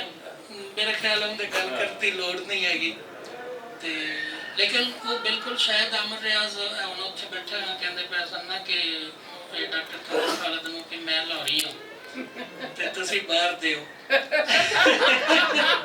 ਸ਼ਾਇਦ ਜਿਹੜਾ 12 ਦੀ ਜੰਗ ਹੈ ਨਾ ਉਹ ਭਾਵੇਂ ਅਸੀਂ ਬਾਹਰ ਦੇ ਲੇਕਿਨ ਉਹਨਾਂ ਨੂੰ ਸਮਝਣ ਜਿਹੜਾ ਹੈ ਨਾ ਉਹ 12 ਦੀ ਹਜ਼ਾਰਾਂ ਵਰਿਆਂ ਦੀ ਜਿਹੜੀ ਰਹਿਤਲ ਹੈ ਨਾ ਜਿੰਨੀ ਦੇਰ ਜਿਵੇਂ ਇਹਨਾਂ ਵੀ ਕਿਹਾ ਕਿ ਬ੍ਰਿਟਿਸ਼ ਜਿਹੜਾ ਇੰਡੀਆ ਉਸ ਤੋਂ ਪਹਿਲੇ ਵਾਲੀਆਂ ਸ਼ਾਵਾਂ ਨੂੰ ਨਾ ਵੇਖਾਂਗੇ ਤਾਂ ਉਸ ਤੋਂ ਬਾਅਦ ਵਾਲਾ ਨਹੀਂ ਸੋਚਦਾ। ਇਵੇਂ 12 ਦੀਆਂ ਸਦੀਆਂ ਜਿਹੜੀਆਂ ਨੇ ਜੋ ਉਹਨਾਂ ਨੂੰ ਉਵੇਂ ਕਰਕੇ ਨਾ ਵੇਖਿਆ ਜਾਵੇਗਾ ਤਾਂ ਫਿਰ ਉਹਨਾਂ ਦੀ ਗੱਲ ਤੇ ਉਹਨਾਂ ਦੀਆਂ ਹਰਕਤਾਂ ਇਵੇਂ ਨਹੀਂ ਹੁੰਦੀਆਂ ਜਿਵੇਂ ਅਵਧ ਦੇ ਬੰਦੇ ਨੌਕਰੀਆਂ ਜਾਂ ਨਵਾਬੀਆਂ ਜਾਂ ਤਨਖਾਹਾਂ ਦੀ ਵਜ੍ਹਾ ਤੋਂ ਜੰਗ ਲੜਦੇ ਨੇ। ਇਹਨਾਂ ਦੀਆਂ ਨੌਕਰੀਆਂ ਵੀ ਕੋਈ ਨਹੀਂ ਸਨ ਤੇ ਪ੍ਰਾਈਵੇਟ ਪ੍ਰਾਪਰਟੀ ਦਾ ਕਨਸੈਪਟ ਵੀ ਨਹੀਂ ਹੈਗਾ ਸੀ ਇੱਥੇ। ਸਾਡੇ ਕੋਲ ਬਾਅਦ 'ਚ ਅੰਗਰੇਜ਼ ਤੋਂ ਬਣਦਾ ਗਿਆ ਕਿ ਜਿਹੜਾ ਜ਼ਮੀਨ ਹੈ ਉਹ ਕਿੰਦੀ ਹੈਗੀ। ਪਹਿਲਾਂ ਤਾਂ ਸਿੱਧਾ ਹੀ ਸੀ ਕਿ ਕਬੀਲੇ ਜਿੱਥੇ ਬਹਿੰਦੇ ਗਏ ਸੋ ਰਹਿਮ ਖਾਂ ਖਰਨ ਨਾਲ ਮੇਰੇ ਵੇਖਣ 'ਚ ਇਹਨਾਂ ਹੱਥ ਕੀਤਾ ਤੇ ਉਹਦੇ ਉੱਤੇ ਕੁਐਸਚਨ ਏਬਲ ਹੈ ਲੇਕਿਨ ਉਹ ਕਦੇ ਵੀ ਇਹ ਗੱਲ ਨਹੀਂ ਹੈਗੀ ਕਿ ਮੈਂ ਅਮਰ ਰਿਆਜ਼ ਹੋਰਾਂ ਦੀ ਗੱਲ ਦਾ ਇਖਤਲਾਫ ਕਰਦਾ ਪਿਆ। ਇੱਕ ਗੱਲ ਹੈ ਕਿ ਇਖਤਲਾਫ ਕਰਨ ਵਾਲਾ ਤੇ ਪਹਿਲੀ ਗੱਲ ਕਰਨ ਵਾਲਾ ਦੋਨੋਂ ਇੱਕੋ ਪੇਜ ਤੇ ਹੁੰਦੇ ਨੇ ਕਿਉਂਕਿ ਦੋਵੇਂ ਚਾਹ ਰਹੇ ਹੁੰਦੇ ਨੇ ਕਿ ਜਿਹੜਾ ਸੱਚ ਹੈ ਉਹ ਨਿੱਤਰ ਕੇ ਸਾਹਮਣੇ ਆਵੇ। ਸੋ ਅਸੀਂ ਦੋਵੇਂ ਬੰਦੇ ਜਿਹੜੇ ਆ ਅਗਰ ਇਸ ਗੱਲ ਦੇ ਉੱਤੇ ਕੋਈ ਗੱਲ ਕਰਾਂਗੇ ਵੀ ਤਾਂ ਉਹਦਾ ਮਤਲਬ ਇਹ ਹੋਵੇਗਾ ਕਿ ਪੰਜਾਬ ਦੇ ਸੱਚ ਨੂੰ ਵੀ ਉਵੇਂ ਹੀ ਨਿੱਤਰ ਕੇ ਸਾਹਮਣੇ ਲਿਆਂਦਾ ਜਾਵੇ ਜਿਵੇਂ ਕਿ ਇਹਨਾਂ ਕਿਤਾਬ ਦੇ ਦੂਜੇ ਹਿੱਸਿਆਂ 'ਚ ਬਹੁਤ ਢੁਕਵਾਂ ਲਿਆਂਦਾ ਹੈ। ਤੁਸੀਂ ਇਖਤਲਾਫ ਦੀ ਗੱਲ ਕੀਤੀ ਹੈ ਤੇ ਇਖਤਲਾਫ ਤੋਂ ਬਗੈਰ ਕਿਉਂਕਿ ਇਲਮ ਅੱਗੇ ਵੱਧਦਾ ਵੀ ਕੋਈ ਨਹੀਂ ਹੈ ਤੇ ਹੁਣ ਆਡੀਅנס ਨੂੰ ਜਾਣ ਤੋਂ ਪਹਿਲੇ ਆਖਰੀ ਸਵਾਲ ਹੁਣ ਅਸੀਂ ਪਵਾੜੇ ਵਾਲਾ ਹੱਥ ਪਾਉਂਦੇ ਹਾਂ। ਬੇਸਿਕਲੀ ਜਿਹੜਾ ਮੇਨ ਪਵਾੜਾ ਹੈ 1857 ਦਾ ਤੇ ਉਹਦੇ ਤੇ ਪੰਜਾਬ ਦੀ ਹੱਦ ਤੱਕ ਅਸੀਂ ਉਹਨੂੰ ਮਹਦੂਦ ਕਰਾਂਗੇ ਤੇ ਪੰਜਾਬ ਦੀ ਹੱਦ ਤੱਕ ਬੁਨਿਆਦੀ ਥੀਸਿਸ ਪ੍ਰੀਵੈਲੈਂਟ ਥੀਸਿਸ ਇਹ ਵੇ ਕਿ ਉਹ ਜੰਗੀ ਆਜ਼ਾਦੀ ਹੈ। ਤਰਾਬੁਲ ਹਸਨ ਸਰਗਾਣਾ, ਸਈਦ ਕੁੱਟਾ ਸਾਹਿਬ, ਇਕਰਾਮ ਅਲੀ ਮਲਕ ਸਾਹਿਬ ਇਹਨਾਂ ਨੇ ਕੁਝ ਰੈਫਰੈਂਸਿਸ ਦਿੱਤੇ ਵੀ ਨੇ ਤੇ ਇਹ ਲੇਕਿਨ ਉਹਨੂੰ ਕਹਿੰਦੇ ਨੇ ਕੂੜ ਬਿਆਨੀਆਂ ਤੇ ਇਹ ਇਹਨਾਂ ਦਾ ਥੀਸਿਸ ਹੈ। ਤੇ ਇਸ ਥੀਸਿਸ ਦੇ ਪਿੱਛੇ ਸਿਰਫ ਪੰਜਾਬ ਦੇ ਕੰਟੈਕਸਟ 'ਚ ਅਗਰ ਅਸੀਂ ਗੱਲ ਕਰੀਏ ਤੇ ਅਗਰ ਤੁਸੀਂ ਚੀਦਾ ਜਿਹੜੇ ਤੁਹਾਡੇ ਆਰਗੂਮੈਂਟ ਨੇ ਉਹ ਬਿਆਨੋ ਤੇ ਫਿਰ ਅਸੀਂ ਪੁਆੜਾ ਅੱਗੇ ਵਧਾਈਏ ਥੋੜਾ ਵੈਸੇ ਸਵਾਲ ਨਾ ਹੀ ਕਰੋ ਸਵਾਲ ਕੋਈ ਗੱਲ ਨਹੀਂ ਦੇਖੋ ਇਹਦੇ 'ਚ ਨਾ ਬਿਲਕੁਲ ਬਰੀਫ ਚ ਹਾਂ ਬਈ ਇਹ ਕਿ ਬਹੁਤ ਸਾਰੇ ਤੇ ਉਹਦੇ 'ਚ ਕਿਤਾਬਾਂ ਦੇ ਮੌਜੂਦਦਾਰ ਸਮੇਤ ਹਵਾਲੇ ਮੌਜੂਦ ਨੇ ਜਿਨ੍ਹਾਂ ਨੇ ਬਕਾਇਦਾ ਇਹ ਸਿਰਫ ਇਹ ਨਹੀਂ ਹੈ ਕਿ ਉਹ ਮਤਲਬ ਹੈ ਕਿ ਉਹਨੂੰ ਜਿਹੜਾ ਹੈਗਾ ਇੱਕ ਮਿਸਲੀਡਿੰਗ ਕਹਿਣਾ ਉਹ ਨਹਿਰੂ ਦੀ ਕਿਤਾਬ ਪੜ੍ਹੋ ਮੈਂ ਹਵਾਲਾ ਦਿੱਤਾ ਨਹਿਰੂ 46 ਤੱਕ ਇਹ ਕਹਿ ਰਿਹਾ ਹੈ ਕਿ ਇਹ ਤਲਕਾਦਾਰਾਂ ਦੀ ਹੈ ਕੋਈ ਉਹਨੂੰ ਜੰਗੇ ਆਜ਼ਾਦੀ ਨਹੀਂ ਕਹਿ ਰਿਹਾ। ਔਰ 1 ਸਾਲ ਦੇ ਬਾਅਦ ਜਦੋਂ ਇੰਡੀਆ ਦੇ ਵਿੱਚ ਇੰਡੀਆ ਬਣ ਗਿਆ ਤੇ ਉਹ ਇਜਲਾਸ ਹੋਇਆ ਔਰ ਉਸ ਇਜਲਾਸ ਦੀ ਕਾਰਵਾਈ ਨੂੰ ਮੇਲਾ ਸਾਹਿਬ ਨੇ ਦੱਸੀ ਤੁਹਾਨੂੰ ਕਿ ਉਹ ਕਾਰਵਾਈ ਉਹਦੇ 'ਚ ਕੀ ਹੈਗੀ ਹੈ ਕਿ ਉਹਦੇ ਵਿੱਚ ਉਹ ਕਹਿ ਰਹੇ ਨੇ ਕਿ ਇੰਡੀਆ ਦੀ ਹੁਣ ਇੱਕ ਨੈਸ਼ਨਲਿਜ਼ਮ ਬਣਾਉਣੀ ਤੇ ਉਹਨੇ ਕਿਹਾ ਸਵਾਏ ਮੁਸਲਿਮ ਲੀਗ ਦੇ ਜਿਹੜੇ ਮੁਸਲਿਮ ਲੀਗ ਦੇ ਵੱਡੇ ਨੇ ਉਹਨਾਂ ਤੋਂ ਇਲਾਵਾ ਸਾਰਿਆਂ ਨੂੰ ਜੰਗੇ ਆਜ਼ਾਦੀ ਦਾ ਹੀਰੋ ਕਰਾਰ ਦੇ ਦਿੱਤੇ ਔਰ 1857 ਤੋਂ ਸ਼ੁਰੂ ਕਰਦੇ ਉਹ 1857 ਜਿਹਨੂੰ ਉਹ 1 ਸਾਲ ਪਹਿਲੇ ਔਰ ਲਿਖੀ ਹੋਈ ਹੈ ਤਲਾਸ਼ੀ ਕਿਤਾਬ ਪਈ ਹੋਈ ਹੈ ਉਦੋਂ ਉਹਦਾ ਮੈਂ ਹਵਾਲਾ ਦਿੱਤਾ ਉਹਦਾ ਨੰਬਰ ਦਿੱਤਾ ਹੈ। ਮਤਲਬ ਕਿ ਇੱਥੇ ਤੇ ਇਹ ਹਾਲ ਹੈ ਕਿ ਮਤਲਬ 1 ਸਾਲ ਪਹਿਲੇ ਤਾਂ ਕੋਈ ਜੰਗੇ ਆਜ਼ਾਦੀ ਨਹੀਂ ਹੈਗੀ ਸਾਲ ਤੋਂ ਬਾਅਦ ਜੰਗੇ ਆਜ਼ਾਦੀ ਕਿਉਂਕਿ ਇੰਡੀਅਨ ਨੈਸ਼ਨਲਿਜ਼ਮ ਬਣਾਉਣਾ ਹੈ ਅਸੀਂ ਨਹੀਂ ਬਣਾਉਂਦੇ ਅਸੀਂ ਮੁਸਲਿਮ ਨੈਸ਼ਨਲਿਜ਼ਮ ਬਣਾਉਣਾ ਅਸੀਂ ਇਸਲਾਮ ਤੋਂ ਪਹਿਲੇ ਦੀ ਸਾਰੀ ਤਾਰੀਖ ਖਤਮ ਕਰ ਮਤਲਬ ਕਿ ਸਾਨੂੰ ਸਮਝਣਾ ਪਏਗਾ ਨਾ ਹੁਣ 1857 ਦੇ ਵਿੱਚ ਲੋਕਾਂ ਨਾਲ ਜ਼ਿਆਦਤੀ ਹੋਈ ਖਰਲ ਦਾ ਮੈਂ ਪੂਰਾ ਲਿਖਿਆ ਕਿ ਜਿਹੜਾ ਉਹਦੀ ਲੜਾਈ ਹੈਗੀ ਹੈ, ਬਹੁਤ ਸਾਰੇ ਲੋਕਾਂ ਦੀ ਲੜਾਈ ਮਾਲੀਏ ਦੇ ਉੱਤੇ ਹੈਗੀ, ਇਹਦੇ 'ਚ ਕੋਈ ਸ਼ੱਕ ਨਹੀਂ ਹੈਗਾ। ਜਿਹੜੀ ਮਾਲੀਏ ਦੀ ਲੜਾਈ ਹੈ ਉਹ ਕੋਈ ਮਤਲਬ ਹੈ ਕਿ ਛੋਟੀ ਲੜਾਈ ਨਹੀਂ ਹੁੰਦੀ, ਉਹ ਹੁਣ ਲੜਾਈ ਜੋ ਵੀ ਉੱਥੇ ਹੋਈ ਉਹਦੇ ਵਿੱਚ ਲੋਕਾਂ ਦੇ ਉੱਤੇ ਉਹਦਾ ਕੀ ਇੰਪ੍ਰੈਸ਼ਨ ਹੈਗਾ ਉਹ ਇੱਕ ਹੋਰ ਗੱਲ ਹੈ। ਜਦੋਂ ਤੁਸੀਂ ਜੰਗੇ ਆਜ਼ਾਦੀ ਬਣਾਉਂਦੇ ਹੋ, ਪ੍ਰੋਬਲਮ ਸਿਰਫ ਉਹਦਾ ਹੈਗਾ ਕਿ ਜਦੋਂ ਤੁਸੀਂ ਉਹਨੂੰ ਜੰਗੇ ਆਜ਼ਾਦੀ ਕਹੋਗੇ ਉਹਦਾ ਪ੍ਰੋਬਲਮ ਹੈ, ਕਿਉਂਕਿ ਜੰਗੇ ਆਜ਼ਾਦੀ ਵਾਸਤੇ ਇੱਕ ਮੁਨੱਜ਼ਮ ਕੋਸ਼ਿਸ਼ ਹੋਣੀ ਪਿੱਛੇ ਜ਼ਰੂਰੀ ਹੈ, ਉਹ ਮੁਨੱਜ਼ਮ ਕੋਸ਼ਿਸ਼ ਹੈ ਹੀ ਨਹੀਂ। ਔਰ ਉਹ ਖਰਲ ਦਾ ਤਾਂ ਖੈਰ ਦਿੱਲੀ ਨਾਲ ਤਾਲੁਕ ਵੀ ਕੋਈ ਨਹੀਂ, ਉਹ ਤਾਂ ਪੰਜਾਬ ਦੀ ਲੜਾਈ ਹੈਗੀ, ਉਹ ਪੰਜਾਬ ਦੀ ਲੜਾਈ ਦਾ ਠੀਕ ਹੈ। ਜੰਗੇ ਆਜ਼ਾਦੀ ਕਹਿਣਾ ਮੇਰਾ ਖਿਆਲ ਹੈ ਕਿ ਹੋਰ ਪੰਜਾਬ ਦੀ ਜੰਗੇ ਦਾ ਜ਼ਰਾ ਰਿਕਾਰਡ ਤੇ ਬਰੀਫ ਜਿਹੜਾ ਆਰਗੂਮੈਂਟ ਸਾਰੇ ਦੇ ਆ ਜਾਣ ਤੇ ਅੱਛੀ ਗੱਲ ਨਹੀਂ ਦੇਖੋ ਉਹ ਕਿਉਂਕਿ ਇਹਦੇ ਤੇ ਅਮਨ ਨਾਲ ਪਹਿਲਾਂ ਵੀ ਕਈ ਰਾਤਾਂ ਬਹਿਸ ਹੋ ਚੁੱਕੀ ਤੇ ਉਹ ਅਮਨ ਆਪਣੀ ਗੱਲ ਕਰਦਾ ਰਹੇਗਾ, ਮੈਂ ਆਪਣੀ ਜਈ ਬਟੂ ਆਪਣੀ ਗੱਲ ਕਰਦਾ ਰਹੇਗਾ। ਦੇਖੋ ਜਿਹੜੀ ਕੋਈ ਵੀ ਵਜ੍ਹਾ ਤੇ ਬਣਦੀ ਹੈ ਨਾ ਕਿਸੇ ਵੀ ਲੜਾਈ ਦੀ, ਹੁਣ ਉਹ ਲੜਾਈ ਕਿੰਨੀ ਵੱਡੀ ਹੁੰਦੀ ਹੈ, ਕਿੰਨੀ ਮੁਨੱਜ਼ਮ ਹੁੰਦੀ ਹੈ, ਉਹਦੀਆਂ ਸਾਰੀਆਂ ਅਸੀਂ ਜਿਹੜੀਆਂ ਬਣਾ ਰਹੇ ਹਾਂ ਹਦੂਦੋ ਕਯੂਦ, ਉਹ ਬੜੀਆਂ ਫਜ਼ੂਲ ਨੇ। ਵੇਖੋ ਯਕੀਨਨ ਕੁਝ ਲੋਕਾਂ ਦੇ ਉੱਤੇ ਟੈਕਸ ਲੱਗਾ, ਉਹਨਾਂ ਨੇ ਜਾ ਕੇ ਆਪਣਾ ਅਹਿਮਦ ਖਰਲ ਲੱਗੇ ਸ਼ਿਕਾਇਤ ਕੀਤੀ ਕਿ ਇੰਜ ਹੋਇਆ, ਉਹ ਲੜਾਈ ਸ਼ੁਰੂ ਹੋ ਗਈ। ਜਿੰਨੀ ਕੁ ਜੰਗਲ ਦੇ ਵਿੱਚ ਲੋਕਾਂ ਨੂੰ ਮੁਨੱਜ਼ਮ ਹੋਣਾ ਚਾਹੀਦਾ, ਉਹਨਾਂ ਮੁਨੱਜ਼ਮ ਹੋ ਕੇ ਹੀ ਉਹ ਲੜੇ ਔਰ ਬੜਾ ਠੀਕ ਠਾਕ ਲੜੇ। ਬਲਕਿ ਮੈਂ ਜਦੋਂ ਉਹਨੂੰ ਸੋਚਣਾ ਉਸ ਲੜਾਈ ਨੂੰ ਤੇ ਮੈਨੂੰ ਯਕੀਨ ਕਰੋ ਕਈ ਦਫਾ ਫੀਲ ਹੁੰਦਾ ਕਿ ਜਿਸ ਤਰ੍ਹਾਂ ਰਿਗਵੇਦ ਦੇ ਵਿੱਚ ਉਹ ਸਾਰਾ ਦਿੱਤਾ ਗਿਆ ਨਾ ਕਿ ਇੰਦਰਾ ਔਰ ਵਰਿਤਰਾ ਦੀ ਲੜਾਈ ਹੋ ਰਹੀ ਹੈ ਰਾਵੀ ਦੇ ਕੰਢੇ ਦੇ ਉੱਤੇ, ਉਹਨੂੰ ਬਿਲਕੁਲ ਇੰਝ ਲੱਗਦਾ ਕਿ ਉਹ ਉਸੇ ਥਾਂ ਦੇ ਉੱਤੇ ਖਲੋ ਕੇ ਅਹਿਮਦ ਖਰਲ ਔਰ ਬਰਕਲੀ ਲੜ ਰਹੇ ਨੇ ਆਪਸ ਵਿੱਚ। ਤੇ ਉਹ ਜਿਹੜੀ ਫਿਰ ਦੂਸਰਾ ਹੈ ਕਿ ਆਮਰ ਨੇ ਇੱਕ ਸੋਰਸ ਦਿੱਤਾ ਹੈ ਵਿੱਚ ਉਹਦਾ ਮਿਰਜ਼ਾ ਗਾਲਬ ਦੀ ਕਿਤਾਬ ਦਸਤਮ ਭੋਗ। ਬਈ ਦੇਖੋ ਦਸਤਮ ਭੋਗ ਕਿਹਨੇ ਲਿਖਵਾਈ? ਅੰਗਰੇਜ਼ਾਂ ਨੇ ਲਿਖਵਾਈ ਕਿਤਾਬ। ਅੱਛਾ, ਔਰ ਅੰਗਰੇਜ਼ਾਂ ਨੇ ਲਿਖਵਾਈ, ਅੰਗਰੇਜ਼ਾਂ ਨੇ ਛਪਵਾਈ, ਅੰਗਰੇਜ਼ਾਂ ਨੇ ਵੰਡੀ, ਕਿਉਂਕਿ ਉਹਦੇ ਵਿੱਚ ਮਜ਼ਾਕ ਉਡਾਇਆ ਗਿਆ ਉਹਨਾਂ ਲੋਕਾਂ ਦਾ ਜਿਹੜਾ ਬਈ ਉਹ ਕਿਵੇਂ ਵੀ ਮਰ ਰਹੇ ਨੇ, ਕਿਵੇਂ ਵੀ ਮਰ ਰਹੇ ਨੇ, ਇਹ ਇਸ਼ੂ ਨਹੀਂ। ਬਈ ਉਹ ਉੱਥੇ ਕੀ ਦੱਸ ਰਿਹਾ ਜੀ ਅੱਜ ਮੇਰਾ ਉਹ ਨਹੀਂ ਆਇਆ, ਜਿਹੜਾ ਫਲਾਣਾ ਕੰਮ ਮੇਰਾ ਕਰਨ ਵਾਲਾ ਸੀ ਉਹ ਨਹੀਂ ਆਇਆ, ਅੱਜ ਮੇਰਾ ਫਲਾਣਾ ਕੰਮ ਕਰਨ, ਇਸ ਤਰ੍ਹਾਂ ਦੀਆਂ ਗੱਲਾਂ। ਔਰ ਜਿਹੜੇ ਲੋਕ ਮਰ ਰਹੇ ਨੇ ਜਾਂ ਲੜ ਰਹੇ ਨੇ ਉਹਨਾਂ ਦੇ ਬਾਰੇ ਇੰਨੀ ਨੈਗੇਟਿਵ ਗੁਫ਼ਤਗੂ ਕਰ ਰਹੇ। ਅੱਛਾ, ਉਹਨੂੰ ਤੁਸੀਂ ਰੈਫਰੈਂਸ ਬਣਾ ਲਿਆ ਉਸ ਕਿਤਾਬ ਨੂੰ। ਦੂਸਰੇ ਪਾਸੇ ਤੁਸੀਂ ਅਹਿਮਦ ਖਰਲ ਵਾਸਤੇ ਲਿਖੇ ਜਿਹੜੇ ਢੋਲੇ ਨੇ ਉਹਨਾਂ ਨੂੰ ਤਾਂ ਨਹੀਂ ਬਣਾਇਆ। ਬਈ ਅਹਿਮਦ ਖਰਲ ਦੇ ਬਾਰੇ ਲਿਖਿਆ ਢੋਲਾ ਕਿਉਂ ਨਹੀਂ ਰੈਫਰੈਂਸ ਬਣਦਾ? ਇਹ ਸੈਦ ਗੁੱਡੇ ਨੇ ਇੱਕ ਫੰਕਸ਼ਨ ਕਰਵਾਇਆ, ਸੈਦ ਗੁੱਡੇ ਨੇ ਇੱਥੇ ਇੱਕ ਫੰਕਸ਼ਨ ਕਰਵਾਇਆ ਆਪਣਾ ਅਜ਼ੀਰ ਬੱਟੂ ਵੀ ਉਹਨਾਂ ਦੇ ਨਾਲ ਸੀ, ਤੇ ਉਹਦੇ ਵਿੱਚ ਉਹ ਜਿਹੜੇ ਲੋਕ ਉਹ ਢੋਲੇ ਗਾਉਂਦੇ ਰਹੇ, ਉਹਨਾਂ ਦੀ ਨਸਲ ਚੌਥੀ ਪੰਜਵੀਂ ਨਸਲ ਦੇ ਲੋਕ ਇੱਥੇ ਆਏ ਜਿਨ੍ਹਾਂ ਨੇ ਉਸ ਔਰ ਸਾਡੇ ਕੋਲ ਨਾ ਜ਼ੁਬੈਰ ਸ਼ਫੀ ਗੌਰੀ ਸਾਹਿਬ ਆਮਰ ਦੇ ਵੀ ਬੜੇ ਤਾਲੁਕ ਵਾਲੇ ਸਨ, ਕਿਤਾਬ ਉਹਨਾਂ ਦੀ ਰਾਵੀ ਕਿਨਾਰੇ ਹੜੱਪਾਈ ਬਸਤੀਆਂ, ਤੇ ਉਹ ਕਹਿੰਦੇ ਹੁੰਦੇ ਸਨ ਕਿ ਜਿਹੜੀ ਗੱਲ ਲੋਕਾਂ ਦੇ ਵਿੱਚ ਯਾਦ ਰਹਿ ਜਾਂਦੀ ਉਹ ਸੱਚ ਹੁੰਦਾ। ਦੇਖੋ ਨਾ ਜਿਹੜੇ ਲੋਕ ਯਾਦ ਰੱਖਦੇ ਨੇ ਨਾ ਉਹ ਸੱਚ ਹੁੰਦਾ। ਦੁੱਲਾ ਭੱਟੀ ਸੱਚ ਸੀ, ਉਹ ਕਿੰਨੀ ਵੱਡੀ ਲੜਾਈ ਸੀ ਕਿੰਨੀ ਨਹੀਂ ਸੀ ਉਹ ਸਾਨੂੰ ਪਤਾ ਹੀ, ਉਹ ਵੀ ਇਸੇ ਤਰ੍ਹਾਂ ਦੀ ਲੜਾਈ ਸੀ। ਉਹਦੇ ਥਾਂ ਦੇ ਲੋਕ ਨੇ ਨਾ ਵੇਖੋ, ਬਲਕਿ ਮੈਨੂੰ ਇੰਝ ਲੱਗਦਾ ਜਿਹੜਾ ਲਫ਼ਜ਼ ਕਜ਼ਾਕ ਹੈ ਨਾ ਇਹ ਬੇਸਿਕਲੀ ਕਜ਼ਾਕ ਹੈ। ਕਜ਼ਾਕ ਜਿਹੜੇ ਮਤਲਬ ਕਿ ਜ਼ਾਲਮਾਂ ਦੇ ਕਾਫਲੇ ਉੱਥੋਂ ਲੰਘ ਰਹੇ ਸਨ। ਬਈ ਅਗਰ ਉਹ ਲੋਕ ਲੁੱਟ ਰਹੇ ਨੇ ਤੇ ਜਿਹੜਾ ਉੱਤੇ ਹਾਕਮ ਬੈਠਾ ਉਹ ਲੁਟੇਰਾ ਨਹੀਂ। ਫਿਰ ਅੰਗਰੇਜ਼ਾਂ ਦਾ ਇੱਥੇ ਆਉਣਾ ਔਰ ਅੰਗਰੇਜ਼ਾਂ ਦੇ ਨਾਲ ਜਿਹੜੇ ਲੋਕੀ ਅੱਗੋਂ ਲੜੇ ਉਹਨਾਂ ਨੂੰ ਇੰਝ ਘੁਮਾ ਫਿਰਾ ਕੇ ਨਹੀਂ ਸੀ। ਦੂਜਾ ਜਿਹੜਾ ਜਵਾਹਰ ਲਾਲ ਨਹਿਰੂ ਹੈ, ਦੇਖੋ ਜਵਾਹਰ ਲਾਲ ਨਹਿਰੂ ਦਾ ਕੀ ਇਸ਼ੂ ਸੀ? ਹੁਣ ਕਿਤਾਬ ਲਿਖੀ ਆਪਣੀ ਧੀ ਵਾਸਤੇ, ਉਹ ਤਾਂ ਪਤਾ ਹੀ ਨਹੀਂ ਸੀ ਕਿ ਇੰਨੀ ਮਸ਼ਹੂਰ ਹੋ ਜਾਏਗੀ, ਇਹ ਤਾਂ ਪਤਾ ਹੀ ਨਹੀਂ ਸੀ। ਬਈ ਉਹ ਆਪਣੀ ਧੀ ਵਾਸਤੇ ਲਿਖ ਰਿਹਾ ਛੋਟੀ ਛੋਟੀ ਇਨਫੋਰਮੇਸ਼ਨ। ਅੱਛਾ, ਉਹ ਧੀ ਨੂੰ ਇਹ ਦੱਸਣਾ ਚਾਹੁੰਦਾ ਜਿਵੇਂ ਅਸੀਂ ਹਰ ਬੰਦਾ ਫੁੰਡ ਮਾਰਦਾ ਆਪਣੇ ਬੱਚਿਆਂ ਦੇ ਕਿ ਬਈ ਅਸੀਂ ਤਾਂ ਬੜੇ ਵੱਡੇ ਇਹ ਉਹ ਫੁੰਡਾ ਮਾਰ ਰਿਹਾ ਕੋਈ ਇੱਥੇ ਇੰਝ ਅਸੀਂ ਲੜਾਏ ਤਾਂ ਇੰਝ ਉਹ 1850 ਦੀ ਜੰਗੇ ਆਜ਼ਾਦੀ ਬਣ ਗਈ। ਉਹ ਲੈਟਰ ਨਹੀਂ ਹੋਈ, ਮਤਲਬ ਉਹ ਬੇਸਿਕਲੀ ਉਹ ਕਿਤਾਬ ਕਿ ਇੰਨੀ ਵੱਡੀ ਹੈ ਨਹੀਂ ਸੀ ਜਿਹਨੂੰ ਮਤਲਬ ਹਿਸਟਰੀ ਦੇ ਵਿੱਚ ਜਿਵੇਂ ਉਹਨੂੰ ਬਣਾ ਦਿੱਤਾ ਗਿਆ, ਤੇ ਉਹ ਕੋਈ ਸਾਡਾ ਐਡਾ ਨਹੀਂ। ਤੇ ਅਸੀਂ ਉਹਨੂੰ 1850 ਕਿੰਨੇ ਜੰਗੇ ਆਜ਼ਾਦੀ ਕਿਹਾ ਕਿੰਨੇ ਨਹੀਂ ਕਿਹਾ, ਤੁਸੀਂ ਉਹਨੂੰ ਇੱਕ ਸਾਈਡ ਤੇ ਰੱਖੋ, ਉਹਦੇ ਤੇ ਤੁਸੀਂ ਗੱਲ ਵੱਖਰੀ ਕਰਦੇ। ਤੁਸੀਂ ਅਹਿਮਦ ਖਰਲ ਦੇ ਉੱਤੇ ਜ਼ਰੂਰ ਇੱਕ ਵੱਖਰਾ ਚੈਪਟਰ ਨਹੀਂ ਤੇ ਕਮ ਸੇ ਕਮ ਉਸ ਗੱਲ ਦਾ ਜ਼ਿਕਰ ਹੀ ਨਾ ਕਰਦੇ, ਕਿਉਂਕਿ ਉਹਦੇ 'ਚ ਕੂੜ ਬਿਆਨੀ ਹੈ। ਤੁਹਾਨੂੰ ਲੱਗਦਾ ਕਿ ਜਿਹੜੀ ਅਹਿਮਦ ਖਰਲ ਦੇ ਬਾਰੇ ਗੱਲਾਂ ਹੋਈਆਂ ਉਹ ਸਾਰੇ ਕੂੜ ਸੀ।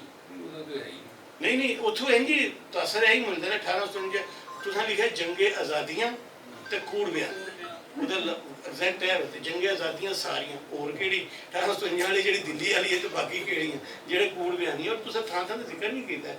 ਔਰ ਠੀਕ ਹੈ, ਮੈਂ ਤੇ ਨਹੀਂ ਉਹਨੂੰ ਕਹਿੰਦਾ ਕਿ ਏਡੀ ਵੱਡੀ ਕੋਈ ਆਲਮੀ ਜੰਗ ਸੀ, ਇਹ ਤੇ ਅਸੀਂ ਕਹਿ ਵੀ ਨਹੀਂ ਸਕਦੇ। ਤੇ ਲੇਕਿਨ ਉਹ ਜਿੰਨੀ ਕੋਈ ਐਸੀ ਨਾ ਮਤਲਬ ਉਹਨਾਂ ਕੋ ਤੇ ਮੰਨਣਾ ਚਾਹੀਦਾ ਸੀ ਜਨਾਬ ਜ਼ਹੀਰ ਹਸਨ ਸਾਹਿਬ।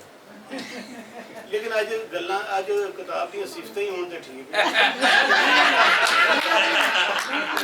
ਨਹੀਂ ਸਰ ਜ਼ਰੂਰੀ ਹੈ audience ਲਈ ਬਹੁਤ। ਨਹੀਂ ਸਿਫਤਾਂ ਤੋਂ ਨਾ ਵੇਖੋ ठीक है सही है ठीक ਮਾਜ਼ਰਤ ਨਾਲ ਐਵੇਂ ਲਤੀਫਾ ਇੱਕ ਆ ਗਿਆ इरशाद ਨਹੀਂ ਉਹ ਮਤਲਬ ਬਿਆਨੀਆਂ ਬਿਲਕੁਲ ਇਸ ਤਰ੍ਹਾਂ ਨਹੀਂ ਕਿ ਲਤੀਫੇ ਦਾ ਥੋੜਾ ਜਿਹਾ ਅਸਰ ਹੋਰ ਸ਼ਾਇਦ ਬਣੇਗਾ, ਰਹਿ ਨਹੀਂ ਦਿਓ।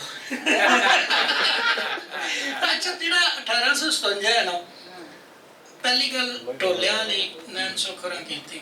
ਅੱਛਾ ਦੂਜਾ ਨਾ ਉਹਦੇ ਚ ਬਹੁਤ ਵੱਡੇ ਦੋ ਰੈਫਰੈਂਸ ਹਨ ਕਿ ਰਾਇਮ ਖਾਂ ਖਰਲ ਦੇ ਖਤ ਔਰ ਮੁਹੰਮਦ ਕਾਠੀਏ ਦੇ ਖਤ। ਇਹ ਦੋ ਸ਼ਾਨ ਨਵਾਬ ਬਹਾਵਲਪੁਰ ਨੂੰ ਉਹ ਖਤ ਲਿਖ ਰਿਹਾ, ਉਸ ਖਤ ਦੇ ਵਿੱਚ ਉਹ ਤਫਸੀਲ ਵੀ ਦੇ ਰਿਹਾ ਹੈ, ਉਹ ਦੱਸ ਵੀ ਰਿਹਾ ਹੈ ਕਿ ਅਸੀਂ ਇੰਝ ਲੜੇ ਹਾਂ ਔਰ ਅਸੀਂ ਅੰਗਰੇਜ਼ਾਂ ਤੋਂ ਇਹ। ਅੱਛਾ ਬਹਾਦਰ ਸ਼ਾਹ ਜ਼ਫਰ ਜੋਸ਼ ਹੈ ਵੀ ਸੀ ਉਸ ਵੇਲੇ, ਉਹ ਕੱਟ ਪੁਤਲੀ ਸੀ ਜਾਂ ਉਹ ਫਰਜ਼ ਕੀਤਾ ਉਹ ਹੈਗਾ ਹੀ ਨਹੀਂ ਸੀ, ਲੇਕਿਨ ਉਹ ਇੱਕ ਵਕਤ ਉਹਨੂੰ ਅਲਾਮਤ ਬਣਾਉਣ ਦੀ ਕੋਸ਼ਿਸ਼ ਕੀਤੀ। ਉੱਧਰ ਵਾਲਿਆਂ ਨੇ ਆਦੇ ਡੁੱਬਦੇ ਰਾਜ ਦੇ ਆਖਰੀ ਲਮਹੇ ਨੂੰ ਇੱਕ ਕੋਸ਼ਿਸ਼ ਕਰਕੇ ਕਿ ਸ਼ਾਇਦ ਕੁਝ ਬਚ ਜਾਵੇ। ਇੱਧਰ ਵਾਲਿਆਂ ਦੇ ਰਾਜ ਵਗੈਰਾ ਤਾਂ ਹੈਗਾ ਹੀ ਕੋਈ ਨਹੀਂ ਸਨ, ਨਾ ਕੋਈ ਤਨਖਾਹ ਨਾ ਦੂਜਾ ਰੌਲਾ। ਇਹਨਾਂ ਤੱਕ ਜਦੋਂ ਖਬਰ ਪਹੁੰਚੀ ਕਿ ਬਾਕੀ ਹਿੰਦੁਸਤਾਨ ਲੜਦਾ ਪਿਆ ਹੈ ਔਰ ਉਹ ਅੰਗਰੇਜ਼ਾਂ ਦੇ ਖਿਲਾਫ ਇੱਕ ਓਵਰਆਲ ਤਹਿਰੀਕ ਹੈ ਕਿ ਇਹਨਾਂ ਨੂੰ ਇੱਥੇ ਕੱਢਣਾ ਹੈ ਤੇ ਅਸੀਂ ਪਿੱਛੇ ਕਿਉਂ ਰਹੀਏ। ਅੱਛਾ ਦੂਸਰੀ ਗੱਲ ਇਹ ਹੈ ਕਿ ਜਿਹੜੇ ਉਹ ਅਵਧੀ ਸਨ ਜਾਂ ਦੂਜੇ ਲੋਕ ਸਨ ਉਹ ਜੇਲ੍ਹਾਂ ਵੱਢਦੇ ਰਹੇ ਨੇ, ਲੇਕਿਨ ਪੰਜਾਬ 'ਚ ਜਿਹੜੇ ਦੋ ਬੰਦਿਆਂ ਨੇ ਸਿੰਬਲ ਬਣਨਾ ਸੀ ਉਹ ਰਾਜਾ ਸ਼ੇਰ ਖਾਨ ਸੀ ਔਰ ਜਿੰਦ ਕੌਰ ਸੀ। ਉਹ ਜੇਲ੍ਹਾਂ 'ਚ ਮੌਜੂਦ ਹੈ, ਉਹਨਾਂ ਨੂੰ ਨਹੀਂ ਕੱਢਿਆ ਇਹਨਾਂ, ਬਾਕੀ ਸਾਰੇ ਬੰਦੇ ਆਪਣੇ ਕੱਢੇ ਨੇ। ਹੁਣ ਪੰਜਾਬ ਦੇ ਕੋਲ ਪਿੱਛੇ ਅਗਰ ਕੋਈ ਵਨ ਮੈਨ ਐਸਾ ਤੁਸੀਂ ਕਹੋ ਕਿ ਬਚਦਾ ਜਿਹਨੂੰ ਅੱਗੇ ਲਾ ਕੇ ਪੂਰਾ ਪੰਜਾਬ ਪਿੱਛੇ ਟੁਰਦਾ, ਤੇ ਉਹ ਤਾਂ ਉਹਨਾਂ ਨੇ ਪਹਿਲੇ ਹੀ ਨਾ ਕੱਢਿਆ, ਕਿਉਂਕਿ 7 ਸਾਲ ਪਹਿਲੇ ਤੋਂ ਪਹਿਲੇ ਬਿਆਨ ਦੇਣਾ ਕਿ ਇਹਨਾਂ ਪੰਜਾਬੀਆਂ ਨੂੰ ਤਾਂ ਅਸੀਂ ਮਤਲਬ ਤਲਵਾਰ ਦੀ ਨੋਕ ਤੇ ਪਤਾ ਕਰਦੇ ਆਏ ਹਾਂ। ਅੱਛਾ ਉਹ ਤਾਂ ਉਹ ਨਹੀਂ ਪਕੜਦੇ ਇਹਨਾਂ ਨੂੰ, ਔਰ ਇਹਨਾਂ ਦੀ ਵਜ੍ਹਾ ਤੋਂ ਬਹੁਤ ਤਰੱਕੀਆਂ ਚ ਆ ਰਹੇ ਸਨ ਜਿਹੜੀਆਂ ਉਹਨਾਂ ਨੂੰ ਮਿਲੀਆਂ ਨਾ, ਤੇ ਉਹਨਾਂ ਨੂੰ ਬਗਾਵਤ ਜਾਂ ਗਦਰ ਜਾਂ ਜਿਸ ਸੂਰਤ ਚ ਵੀ ਟੋਰਿਆ। ਔਰ ਉਹ ਟੋਟਲ ਹਿੰਦੁਸਤਾਨ ਚ ਸਿਪਾਹੀ ਦੀ ਬਗਾਵਤ ਸੀ, ਪੰਜਾਬ ਦੇ ਅੰਦਰ ਸਿਪਾਹੀ ਦੀ ਬਗਾਵਤ ਨਹੀਂ ਸੀ। ਇੱਥੇ ਬਾਹਰ ਦੇ ਕਬੀਲੇ ਔਰ ਆਮ ਲੋਕਾਈ ਜਿਹੜੀ ਹੈ ਨਾ ਉਹ ਇਸ ਗੱਲ ਦੇ ਉੱਤੇ ਲੜੀ ਸੀ। ਇੱਕ ਗੱਲ ਹੋਰ ਕਿ ਆਮਰੂਰੀ ਜਿਹੜਾ ਕਹਿੰਦੇ ਨੇ ਕਿ ਉਹ ਆਪਸ 'ਚ ਨਾ ਉਹਨਾਂ ਦੇ ਕੋਈ ਰਾਬਤੇ ਔਰ ਉਸ ਮੂਵਮੈਂਟ ਨੂੰ ਨਹੀਂ ਬਣੀ। ਦੇਖੋ ਉਧਰ ਦੀ ਸੂਰਤ ਜਿਹੜੀ ਵੀ ਹੈ ਉਹਦੇ ਤੇ ਅਸੀਂ ਗੱਲ ਹੀ ਨਹੀਂ ਕਰ ਰਹੇ। ਇੱਧਰ ਮੀਰ ਮਲ ਦਾ ਰਾਇਮ ਖਾਂ ਖਰਲ ਦਾ ਪਿਓ ਦਾਦਾ ਪੜਦਾਦਾ ਜਿਨ੍ਹਾਂ 'ਚੋਂ ਇੱਕ ਦਾ ਤੁਸੀਂ ਜ਼ਿਕਰ ਵੀ ਕੀਤਾ ਹੈ, ਜਿਸਲੇ ਬੰਗੀ ਨਕਈ ਮਿਸਲ ਟੁਰ ਰਹੀ ਹੈ ਔਰ ਮਿਸਲਾਂ ਦੇ ਆਪਸ ਦੀ ਸੂਰਤ ਹਾਲ ਬਣੀ ਹੋਈ ਸੀ, ਉਸ ਵਕਤ ਇਹ ਸਾਰਾ ਸਾਡੇ ਵਾਲਾ ਇਲਾਕਾ ਜਿਹੜਾ ਹੈ ਨਾ ਰਾਵੀ ਤੱਕ ਇਹਨਾਂ ਨਕਈਆਂ ਨੇ ਮੁਕਾਮੀ ਲੋਕਾਂ ਕੋਲ ਖੋਇਆ ਔਰ ਉਹ ਬੜੀਆਂ ਲੜਾਈਆਂ ਹੁੰਦੀਆਂ ਰਹੀਆਂ। ਅੱਜ ਵੀ ਸਾਡੇ ਕੋਲ ਉੱਥੇ ਨਾ ਕਈ ਥਾਵਾਂ ਤੇ ਉਹਨਾਂ ਨੂੰ ਰਾਠਾਂ ਦੀਆਂ ਕਬਰਾਂ, ਉਹਨਾਂ ਨੂੰ ਸ਼ਹੀਦਾਂ ਦੀਆਂ ਕਬਰਾਂ ਇੰਜ ਮੁਖਤਲਿਫ ਥਾਵਾਂ 'ਤੇ ਚੀਜ਼ਾਂ ਮੌਜੂਦ ਨੇ। ਅੱਛਾ ਇਹ ਔਰੰਗਜ਼ੇਬ ਤੋਂ ਬਾਅਦ ਮੁਗਲ ਜਿਵੇਂ ਜਿਵੇਂ ਕਮਜ਼ੋਰ ਹੁੰਦੇ ਗਏ ਨੇ, ਜਿੱਥੇ ਜਿੱਥੇ ਕੋਈ ਬੈਠਾ ਸੀ ਉਹਨੇ ਉਹ ਸਾਰੇ ਟੈਕਸ ਦੇਣੇ ਬੰਦ ਕੀਤੇ ਤੇ ਆਪਣੀਆਂ ਇੱਕ ਰਿਆਸਤਾਂ ਦੀ ਸੂਰਤ ਬਣਦੀ ਗਈ। ਮਿਸਲਾਂ ਨੇ ਆ ਕੇ ਇਹ ਸਾਰਾ ਕੁਝ ਖੋਇਆ ਜਾਂ ਇੱਥੇ ਲੜਾਈਆਂ ਹੁੰਦੀਆਂ ਰਹੀਆਂ। ਉਹਦੇ ਵਿੱਚ ਨਾ ਰਾਇਮ ਖਰਲ ਦੇ ਦਾਦਾ ਇਹ ਕਤਲ ਹੋ ਗਿਆ ਸਨ ਨਕਈਆਂ ਵੱਲੋਂ। ਉਹਦਾ ਬਦਲਾ ਫਿਰ ਜਿਹੜਾ ਇੱਥੇ ਉਹਦਾ ਨਾਂ ਕੰਵਰ ਰਾਜਾ ਕੰਵਰ ਸਿੰਘ ਮੇਰਾ ਖਿਆਲ ਹੈ ਨਕਈ ਨਾ ਆਖਰੀ ਜਿਹਨੂੰ ਤਲੰਬੇ ਦੇ ਕਿਲੇ ਦੇ ਵਿੱਚ ਨਾ ਇਹਨਾਂ ਨੇ ਮਤਲਬ ਵਲਗਨ 'ਚ ਫਸਾਇਆ ਸੀ। ਹੁਣ ਉਹਨਾਂ ਦੇ ਨਾਲ ਪੁਰਾਣੇ ਕਬਾਇਲੀ ਇਸ਼ੂ ਹੈਗੇ ਸਨ। ਟਵਾਣੇ ਜਿਹੜੇ ਨੇ ਟਵਾਣਿਆਂ ਦਾ ਇਸ਼ੂ ਵੀ ਮਿਸਲਾਂ ਦੇ ਦੌਰ ਦੇ ਵਿੱਚ ਸਿੱਖਾਂ ਨਾਲ ਮੌਜੂਦ ਸੀ।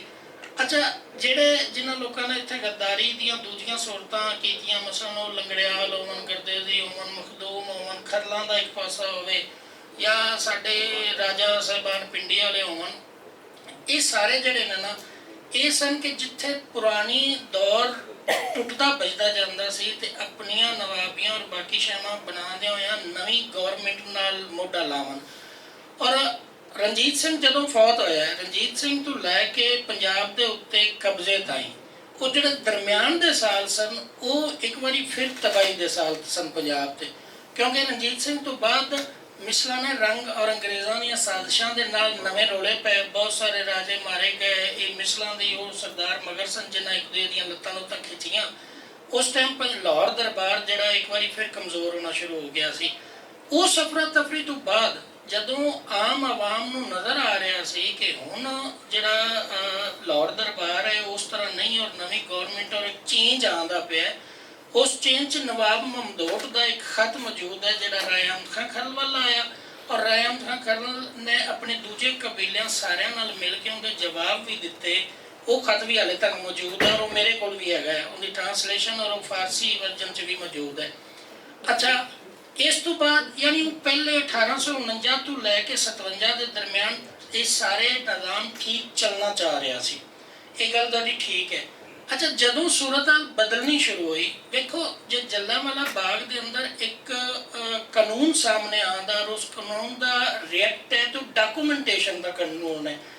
ਅਗਰ 12 ਦੇ ਲੋਕ ਨੇ ਤੇ 12 ਦੇ ਲੋਕਾਂ ਦੇ ਸਾਹਮਣੇ ਅਗਰ ਡਾਕੂਮੈਂਟੇਸ਼ਨ ਵਾਲਾ ਕੋਈ ਕਾਨੂੰਨ ਨਹੀਂ ਹੈਗਾ, ਲੇਕਿਨ ਉਹਨਾਂ ਦੀਆਂ ਪਿਛਲੀਆਂ ਚਲਦੀਆਂ ਹੋਈਆਂ ਮਸਲਨ 1849 ਤੋਂ 51, 52 ਤੋਂ 53 ਇੰਜ 3 ਲੈਂਡ ਸੈਟਲਮੈਂਟ ਆਈਆਂ ਨੇ, ਔਰ ਉਹ ਤਿੰਨੋਂ ਲੈਂਡ ਸੈਟਲਮੈਂਟ ਇੰਨੀਆਂ ਪੈੜੀਆਂ ਸਨ ਜਿਹੜੀਆਂ ਇਹ ਸਾਰੇ ਬਾਹਰ ਦੇ ਇਲਾਕੇ ਉਹਨਾਂ ਨੂੰ ਸਮਝ ਹੀ ਨਹੀਂ ਹੈਗੀ ਸੀ ਕਿ ਦਰਿਆ ਦੀ ਜ਼ਮੀਨ ਕੀ ਹੁੰਦੀ, ਕੱਛ ਕੀ ਹੁੰਦੀ ਹੈ, ਬਾਰ ਕੀ ਹੈ, ਖੂਹ ਦਾ ਕੀ ਹੈ, ਔਰ ਜਿਹੜੀ ਬਰਾਨੀ ਜ਼ਮੀਨਾਂ ਨੇ ਤੇ ਇਹਨਾਂ ਦੇ ਉੱਤੇ ਟੈਕਸ ਲਾਉਣ ਦਾ ਸਿਲਸਿਲਾ ਜਿਹੜਾ ਸੀ ਇਹ ਬਿਲਕੁਲ ਔਖਾ ਸੀ।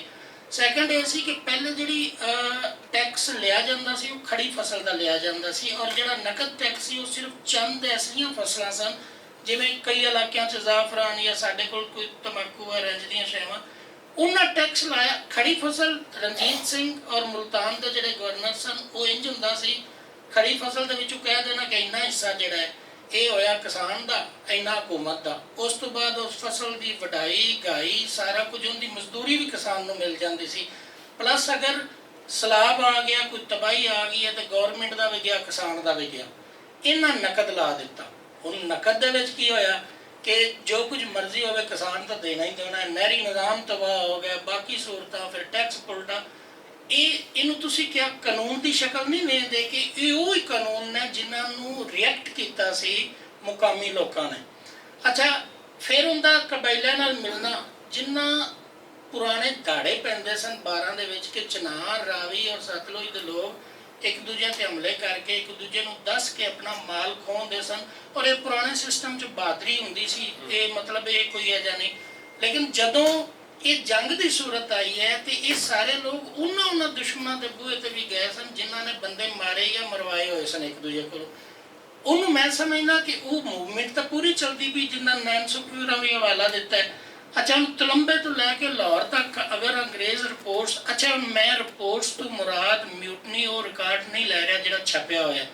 ਜੌਨ ਲਾਰਨਸ ਦੀ ਇੱਕ ਡਾਇਰੀ ਜਿਹੜੀ ਅਣਛਪੀ ਹੈ ਉਹਦੇ ਨੋਟਸ ਉਹ ਲੈਂਦਾ ਰਿਹਾ ਸੀ, ਉਹਦੇ ਕਲਮ ਦੇ ਲਿਖੇ ਹੋਏ ਨੇ। ਮੈਨੂੰ ਕਿਸੇ ਦੋਸਤ ਦੀ ਮਿਹਰਬਾਨੀ ਦੇ ਨਾਲ British India office library London 'ਚ ਮਿਲ ਗਈ ਸੀ।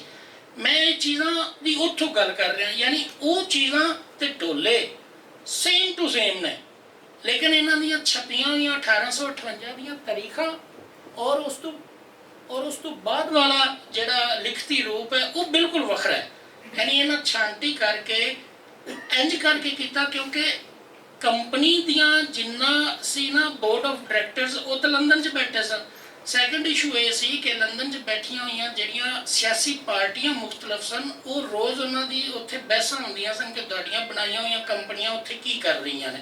ਸੋ ਉਹਨਾਂ ਸਾਰਿਆਂ ਦੇ ਉੱਤੇ ਪਰਦਾ ਪਾ ਕੇ ਆਪਣੇ ਆਪ ਨੂੰ ਬਚਾਉਣ ਲਈ ਜਿਹੜਾ ਇਹਨਾਂ ਪੰਜਾਬ ਦੇ ਉੱਤੇ ਉਹ ਸਾਰਾ ਕੁਝ ਕੀਤਾ ਹੋਇਆ ਸੀ ਉਹ ਬਿਲਕੁਲ ਡਿਫਰੈਂਟ ਸੀ। ਸੋ ਉਹ ਖਤ ਉਹ ਫੋਕ ਟੇਲ ਦੇ ਜਿਹੜੇ ਫੋਕ ਟੇਲਸ ਨੇ ਔਰ ਉਹ ਢੋਲੇ ਨੇ, ਪਲੱਸ ਉਹ ਰਿਕਾਰਡ ਜਿਹੜਾ ਹਾਲੇ ਤੱਕ ਛਪਿਆ ਹੋਇਆ ਨਹੀਂ ਹੈਗਾ। ਇਹ ਤਿੰਨ ਚੀਜ਼ਾਂ ਪੰਜਾਬ ਨੂੰ ਜਿਵੇਂ ਨਤਾਰਨਗੀਆਂ, ਉਹ ਪੰਜਾਬ ਇਵੇਂ ਦਾ ਨਹੀਂ ਹੈਗਾ ਜਿਵੇਂ ਦਾ ਅਮਰ ਰਿਆਜ਼ ਨੇ ਲਿਖਿਆ। ਸੌਰੀ। ਅਸੀਂ ਆਡੀਅנס ਨਾਲ ਜਾਵਾਂਗੇ, ਅਗਰ ਕਿਸੇ ਦਾ ਕੋਈ ਸਵਾਲ ਹੋਵੇ ਤਾਂ। ਫਿਰ ਅਸੀਂ ਸਰ ਦਾ ਸ਼ੁਕਰੀਆ ਅਦਾ ਕਰਨੇ ਆ ਤੇ ਉਹਨਾਂ ਦੀ ਮਿਹਰਬਾਨੀ, ਉਹਨਾਂ ਨੇ ਏਡੀ ਮਿਹਨਤ ਕਰਕੇ ਕਿਤਾਬ ਲਿਖੀ ਹੈ ਕਿਉਂਕਿ ਲਿਖਣਾ ਇੱਕ ਬਹੁਤ ਔਖਾ ਕੰਮ ਹੈ। ਮਤਲਬ ਇੱਕ ਸਫਾ ਬੰਦਾ ਲਿਖਣਾ ਬਹਿ ਜਾਏ ਤੇ ਉਹ ਮੁਸੀਬਤ ਬਣ ਜਾਂਦੀ ਹੈ ਤੇ ਮਾਸ਼ਾਅੱਲਾ ਕੋਈ 500 ਸਫੇ ਤੋਂ ਉੱਤੇ ਮੇਰੇ ਖਿਆਲ ਟੱਪ ਜਾਂਦੀ ਹੈ। ਰੈਫਰੈਂਸਿਸ ਤੇ ਥੀਸਿਸ ਤੇ ਇਹਨਾਂ ਦੀ ਮਿਹਰਬਾਨੀ ਹੈ।